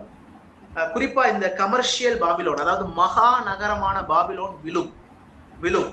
அப்போ அதைத்தான் நாம இங்க என்ன செய்ய போறோம்னா பார்க்க போறோம். எண்ட் ஆஃப் த ட்ரிபுலேஷன், அந்த உபத்திரவ காலத்தினுடைய இறுதியில இந்த மகா பாபிலோன் விழும் அப்படிங்கிறத நாம என்ன செய்ய முடியும், பார்க்க முடியும். 16ஆம் அதிகாரம் 19வது வசனம் படிங்க. 16ஆம் அதிகாரம் 19வது வசனம். 16ஆம் அதிகாரம் 19. அப்பொழுது மகா நகரம் 3 பங்காக பிரிக்கப்பட்டது. புற ஜாதிகளுடைய பட்டணங்கள் விழுந்தன. மகா பாபிலோனுக்கு தேவனுடைய உக்கிரமான கோபாக்கினையாகிய மது உள்ள பாத்திரத்தை கொடுக்கும்படி அது அவருக்கு முன்பாக நினைப்பூட்டப்பட்டது. ஓகே, சோ இங்க நீங்க பாத்தீங்கன்னா இந்த மகா பாபிலோன் விழும். இந்த வசனத்தை வந்து நிறைய பேர் தவறா புரிந்து கொள்றாங்க. ஏன்னா சிலர் வேத வல்லுநர்கள் என்ன சொல்றாங்கன்னா மகா பாபிலோன் விழும் அப்படிங்கிற சொன்ன வார்த்தை வந்து ஆல்ரெடி நிறைவேறிச்சுன்னு சொல்றாங்க. ஏன்னா முன்னாடியே வந்து அவங்க விழுந்து போனது நமக்கு தெரியும். உங்களுக்கு தெரியும், பெல்சாசார் ஆட்சி செய்து கொண்டிருந்தாங்க. கடைசியா மகா பாபிலோன் என்ன செய்தது, விழுந்து போனது. அப்போ இன்னும் சிலர் என்ன சொல்றாங்க, அப்போ அந்த பாபிலோன் வாழ்க்கையில பாபிலோனியர்களுடைய இதுல வந்து நிறைவேறிச்சு. இங்க மகா பாபிலோன் சொல்றது எதை குறிக்குதுன்னு சொன்னா ரோமர்களை குறிக்குதுன்னு அவங்க நிறைய பேர் கருத்து சொல்றாங்க. அப்ப இதுல நீங்க நல்ல ஞாபகத்துல வச்சுக்கணும், அதை நாம ஏற்றுக்கொள்ள முடியாது. ஏன்னா வேதம் தெளிவா சொல்லுது மகா பாபிலோன். வரலாற்றின்படி மகா பாபிலோன் என்பது லிட்ரலா அது எதை குறிக்குது, பாபிலோன் நகரத்தை தான் குறிக்குது. அப்ப அதை ரோமர்களுக்கு எடுத்துக்கொள்ள முடியாது. அப்ப இன்னொரு ஆதாரம் என்னன்னா, இப்போ இந்த மகா பாபிலோன் ஆல்ரெடி ஒரு டைம் விழுந்துருச்சு. அப்போ மறுபடியும் அது மகா பாபிலோனா வரணும். மகா பாபிலோனா இருக்கிற அந்த பாபிலோன் மறுபடியும் கடைசி நாட்கள்ல இடிக்கப்படணும்.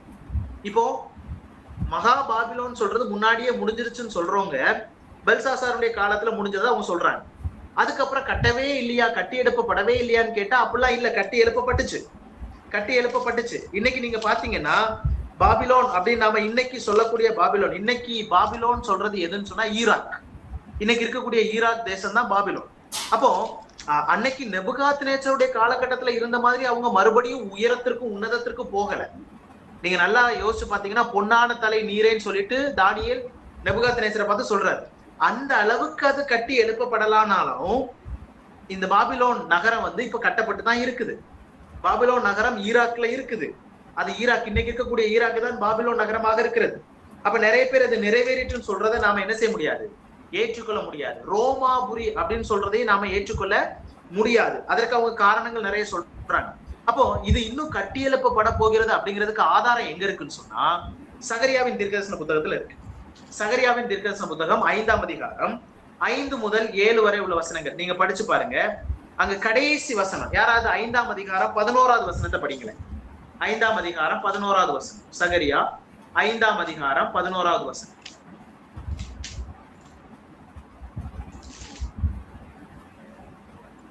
யாராவது எடுத்தவங்க படிக்கலாம். அதற்கு அவர் சினேயர் தேசத்திலே அதற்கு ஒரு வீட்டை கட்டும்படிக்கு அதை கொண்டு போகிறார்கள், அங்கே அது ஸ்தாபிக்கப்பட்டு தன் நிலையிலே வைக்கப்படும் என்றார். இப்ப நல்லா கவனிக்க, இது ஒரு தீர்க்கதரிசன புத்தகம். சினையார் அப்படின்னு சொன்னா பாபிலோனை தான் குறிக்குது. சினையார் தேசத்திலே, நான் முன்னாடியே சொன்னேன் பாபிலோன். அப்போ இங்க தீர்க்கதரிசனம் சொல்லப்படுது சகரியாவுக்கு. சினையார் தேசத்திலே அதற்கு ஒரு வீட்டை கட்டும்படிக்கு அதை கொண்டு போகிறார்கள், அங்கே அது ஸ்தாபிக்கப்பட்டு தன் நிலையில் வைக்கப்படும் என்றார்.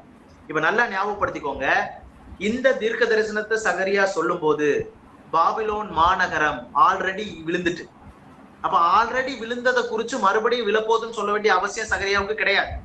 அப்போ இது எதிர்காலத்தை குறிக்கிறது. இன்றைக்கும் பாபிலோன் கட்டப்பட்டிருக்கிறது, மகாநகரமா இன்னும் கட்டப்படல. ஆனா மகாநகரமாய் கட்டப்பட்டு கொண்டு வருகிறதை நாம பார்க்க முடியும்.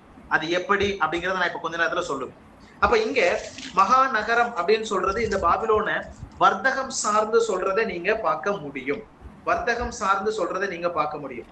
அப்ப இதுல நீங்க பாத்தீங்கன்னா அந்த 5வது அதிகாரம் நாம இவ்வளவு நேரம் படிச்சு அந்த சகரியாவுல நீங்க படிச்சீங்கன்னா 5ஆம் அதிகாரம் 5 முதல் 11 வரை உள்ள வசனங்கள்ல இதற்கு ஆதாரமான வசனம். 5ஆம் அதிகாரம் 5 முதல் 11 வரை உள்ள வசனங்கள் வந்து நமக்கு இது வந்து ஒரு ஆதாரமான ஒரு வசனமாக இருக்கிறது. அங்கே ஒரு பறவையை குறித்து நாம வாசிக்கிறோம். ஓகேங்களா? நீங்க மறுபடியும் அந்த இடத்துக்கு வந்தீங்கன்னா 5ஆம் அதிகாரம் நீங்க 5ல இருந்து 11 வரைக்கும் நாம படிக்கும் போது அங்க ஒரு பறவையை குறித்து நாம வாசிக்க முடியும்.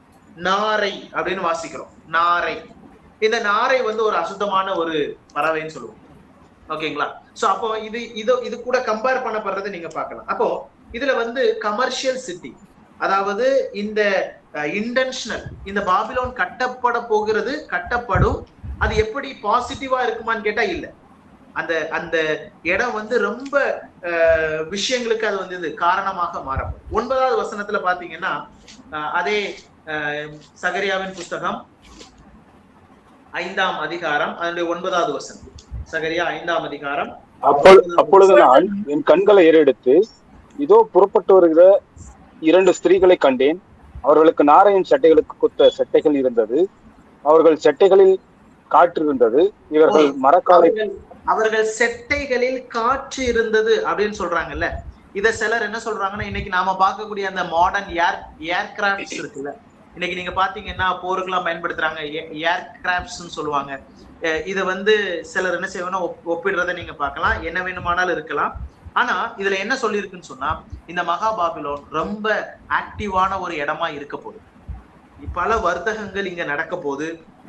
இது வரப்போகிறது என்பதை சகரியா சொல்றாரு. ஏன்னா சகரியா இதை சொல்லும் போது ஆல்ரெடி பாபிலோன் அந்த டைம் பீரியட் முடிஞ்சிருச்சு. ஆனா இங்க அவர் சொல்லும் போது மறுபடியும் கட்டமைக்கப்படுது. இன்னைக்கு கட்டப்பட்டு இருக்கிறாங்க. ஈராக், இன்னைக்கு நாம பார்க்கக்கூடிய ஈராக் தான் இந்த பாபிலோன். இன்னைக்கு இந்த ஈராக் வந்து கட்டப்பட்டிருக்குது. அன்னைக்கு இருந்த மாதிரியான்னு கேட்டா இல்ல. ஆனா அது பெட்டரா வந்து என்ன செய்ய போகுதுன்னு சொன்னா கடைசி நாட்கள்ல வரப்போகிறத நீங்க பார்க்க முடியும். அப்ப இதை குறித்து சிந்திக்கும் போது இந்த சிட்டில வந்து நிறைய வர்த்தகங்கள் நடக்குமா? அப்படியே உங்களுடைய கவனங்களை 13வது வசனத்துக்கு வாங்கினேன். வெளிப்படுத்தின விசேஷம் 18ஆம் அதிகாரம் முடிச்சிடறேன், ஒரு 5 நிமிஷம். 18ஆம் அதிகாரம் அதனுடைய 13வது வசனம். லவங்கப்பட்டையும் தூப வர்க்கங்களையும் தைலங்களையும் சாம்பிராணியையும் திராட்சை ரசத்தையும் எண்ணெயையும் மெல்லிய மாவையும் கோதுமை மாவையும் மாடுகளையும் ஆடுகளையும் குதிரைகளையும் ரதங்களையும் அடிமைகளையும் மனுஷருடைய ஆத்துமாக்களையும் இனி கொள்வாரில்லாதபடியால் அவளுக்காக அழுது புலம்புவார்கள். கொஞ்சம் இங்க நீங்க பாத்தீங்கன்னா 12, 11 இருந்தே படிக்கும்போது நிறைய விஷயங்கள் வர்த்தகங்கள், அதாவது 11 பூமியின் வர்த்தங்களும் தங்கள் தங்கள் சரக்குகளும் ஆகிய பொன்னையும் வெள்ளியையும் ரத்தினங்களையும் முத்துக்களையும் சல்லாவையும் ரத்தாம்பரத்தையும் பட்டாடைகளையும் சிவப்பாடைகளையும் இப்படி அந்த பாபிலோன் நகரத்துல வருங்காலத்துல நடக்க போற வர்த்தகங்களை குறிச்சு வேதம் சொல்லுது. அப்ப அதுல என்னென்ன வர்த்தகங்கள்னு பட்டியல் போடுறதை நீங்க பார்க்கலாம். அதுல இன்ட்ரெஸ்டிங்கா 13வது இதுல ஒரு விஷயத்த நீங்க பார்க்க முடியும். என்னன்னு சொன்னா, மனுஷருடைய ஆத்துமாக்களையும் இனி கொள்வார் இல்லாதபடியால் 13வது வசனம் அதுக்கு மேல நீங்க பாத்தீங்கன்னா, அடிமைகளையும் மனுஷருடைய ஆத்துமாக்களையும் அப்படின்னு பாக்குறோம். அடிமைகளையும் மனுஷருடைய ஆத்துமாக்களையும் என்ன செய்வாங்களாம்?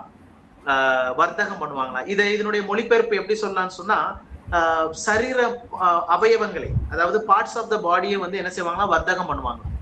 இப்ப நல்லா யோசிச்சு பாருங்க, இன்னைக்கு கூட நீங்க பாத்தீங்கன்னா கிட்னி டிரான்ஸ்பிளான்ட் பாக்குறோம், ஹார்ட் டிரான்ஸ்பிளான்ட் பாக்குறோம். இப்போ வரப்போற அந்த மகாபாபிலோன் சொல்லக்கூடிய அந்த நகரத்துல எல்லாமே இருக்கும், வர்த்தகம் எல்லாமே இருக்கும். ஹார்ட் பிரச்சனையா, அங்க போய் ஹார்ட் டிரான்ஸ்பிளான்ட் பண்ணிடலாம். அப்படிப்பட்ட அளவுக்கு அது வர்த்தகத்திலையும் எல்லா விதத்திலையும் அது ஒரு ஒரு ஒரு சிறப்பான ஒரு இடமா வந்து இருக்கும் பாபிலோன்.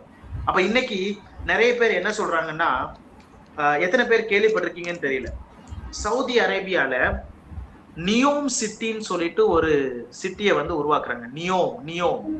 நியோம் அப்படின்னு சொல்லிட்டு கூகுள்ல நீங்க அடிச்சு பாத்தீங்கன்னா தெரியும். நியோம்னு சொல்லிட்டு ஒரு ஏரியாவை கிட்டத்தட்ட ரொம்ப வருஷத்துக்கு முன்னாடி, கிட்டத்தட்ட ஒரு 5-6 வருஷத்துக்கு முன்னாடியே திட்டமிட்டு அதை உருவாக்குவதற்கு முயற்சி செய்யறாங்க.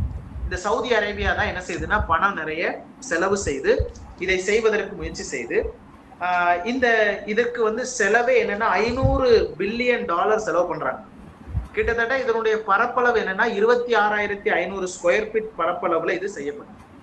அப்ப நீங்க நல்லா பாத்தீங்கன்னா, இதை வந்து சவுதி அரேபியா செய்யணும்னு சொல்லிட்டு முடிவு பண்ணுது. இது எப்படின்னா, ஏஐ டெக்னாலஜி கொண்ட ஒரு சிட்டியா, ஸ்மார்ட் சிட்டி மாதிரி இதை வந்து அவங்க செய்ய போறாங்க. இந்த இடத்துல எல்லாமே நடக்கும். அது மட்டும் இல்லாம நீங்க கிட்டத்தட்ட இந்த நியோம் அப்படின்னு சொல்றது எங்க வருதுன்னா, சினையார் தேசத்துல வருது. இப்போ உங்களுக்கு கேள்வி வரும், இது நீங்க சொல்றது சவுதி அரேபியா, நாம பாபிலோனை கம்பேர் பண்ணிட்டு இருக்கிறோம். பாபிலோன் எங்க இருக்கு? வேற பக்கம் இருக்கு. இப்ப நீங்க நல்லா பாத்தீங்கன்னா, நெபுகாத் நேச்சருடைய ஆட்சியில இருந்த அந்த பாபிலோன், நியோ பாபிலோனியன் எம்பையர் அப்படின்னு சொல்லுவாங்க.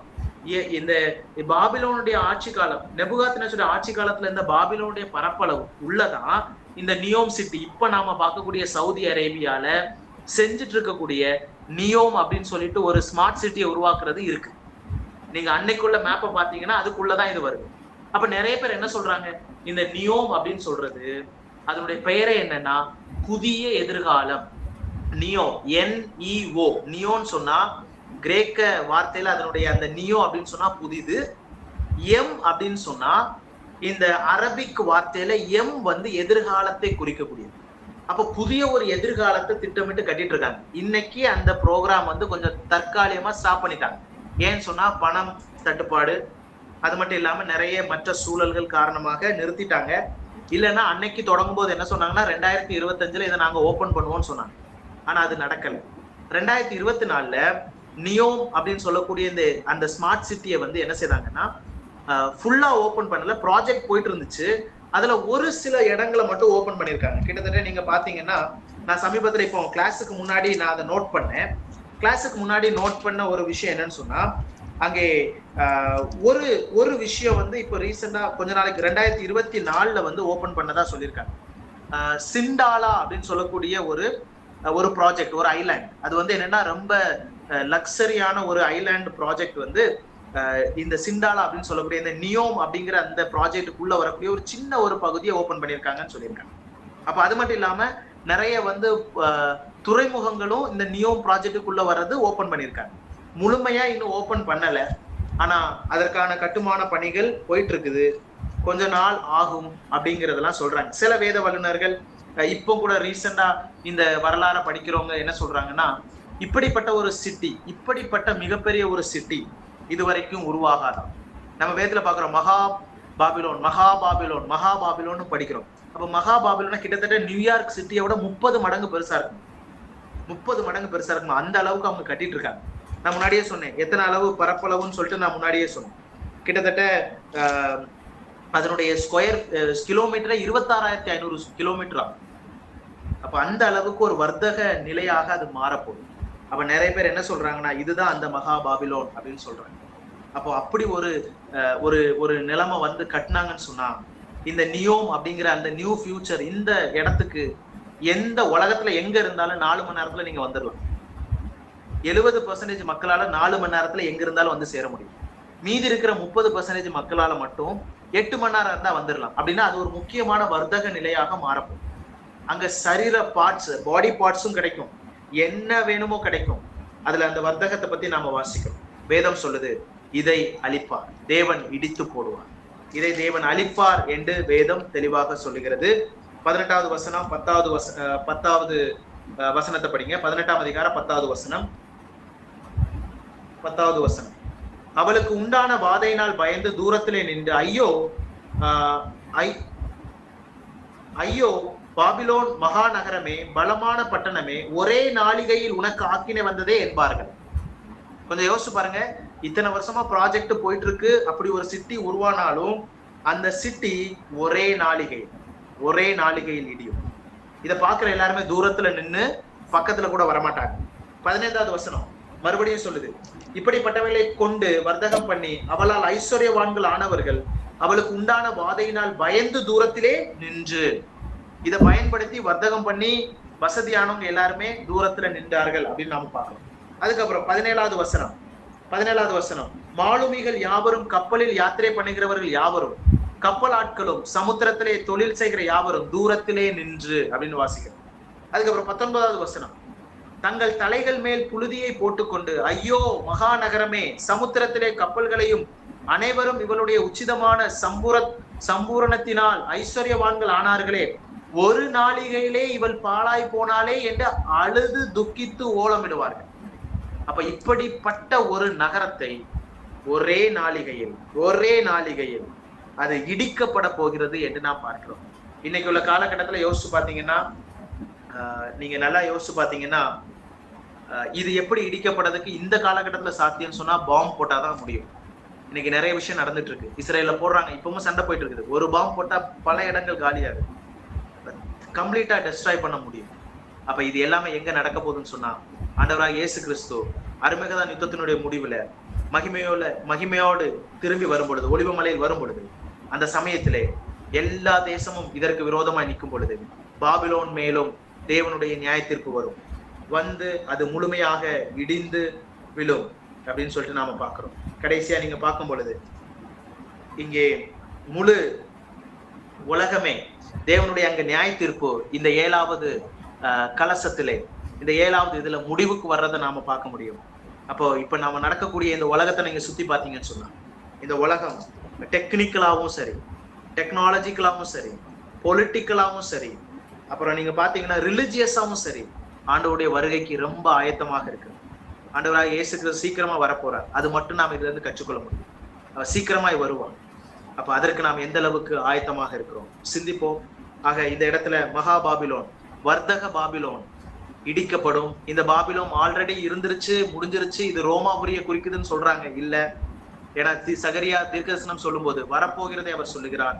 ஆக இன்றைக்கும் பாபிலோன் கட்டப்பட்டிருக்கிறது.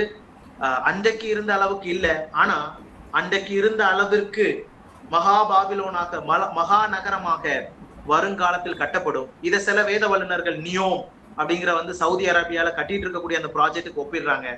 அதுவாக இருக்கலாம், இல்லாமலும் இருக்கலாம். ஆனா ஒரு மிகப்பெரிய ஒரு பட்டணம் உருவாக்கப்படும். அந்த பட்டணத்துல பல வர்த்தகங்கள் நடக்கும், பல பொருட்கள் எல்லாம் அங்க வியாபாரம் நடக்கும். அது பல ஏஐ டெக்னாலஜியோட ஸ்மார்ட் சிட்டி மாதிரி ஒரு செயல்பாடு அங்க நடக்கும். கடைசியில நீங்க பாத்தீங்கன்னு சொன்னா அதற்கும் இந்த மகா பாபிலோனுக்கும் முடிவு தேவனால் வரும். காரணம், அவர்கள் தான் எல்லாவற்றுக்கும் காரணமாக இருந்தார். மதம் சார்ந்த விஷயத்திலும் சரி, அரசியல், இந்த கமர்ஷியல் சார்ந்த விஷயத்திலையும் சரி, நீங்க பாத்தீங்கன்னு சொன்னா நிறைய தவறான விஷயங்கள் அங்க நடப்பதற்கான வாய்ப்புகள் இருக்கு. தேவன் அவர்களை முடித்து கட்டுவார் என்று நாம் பார்க்கிறோம். தேவன் உடைய வருகை ரொம்ப சமீபமா இருக்கு. சிந்திப்போம். தேவன் தாமே நமக்கு அனுக்கிரகம் செய்வாராக. அவருடைய வருகைக்கு நாம் நாமே ஆயத்தப்படுத்திக் கொள்ளலாம். Okay, thank you sir, thank you so much. மாணவர்கள் அனைவருக்கும் ரொம்ப நன்றி. கொஞ்சம் தாமதமானாலும் நீங்க காத்திருந்த கிளாஸை கவனிச்சீங்க, ரொம்ப சந்தோஷம். மறுபடியும் வந்து நம்ம வியாழக்கிழமை சந்திக்கலாம். Thank you so much all. Thank you Thank you, sir. Thank you sir. Thank you so much. Thank you brother, thank you pastor. Thank you boss. Thank you sir.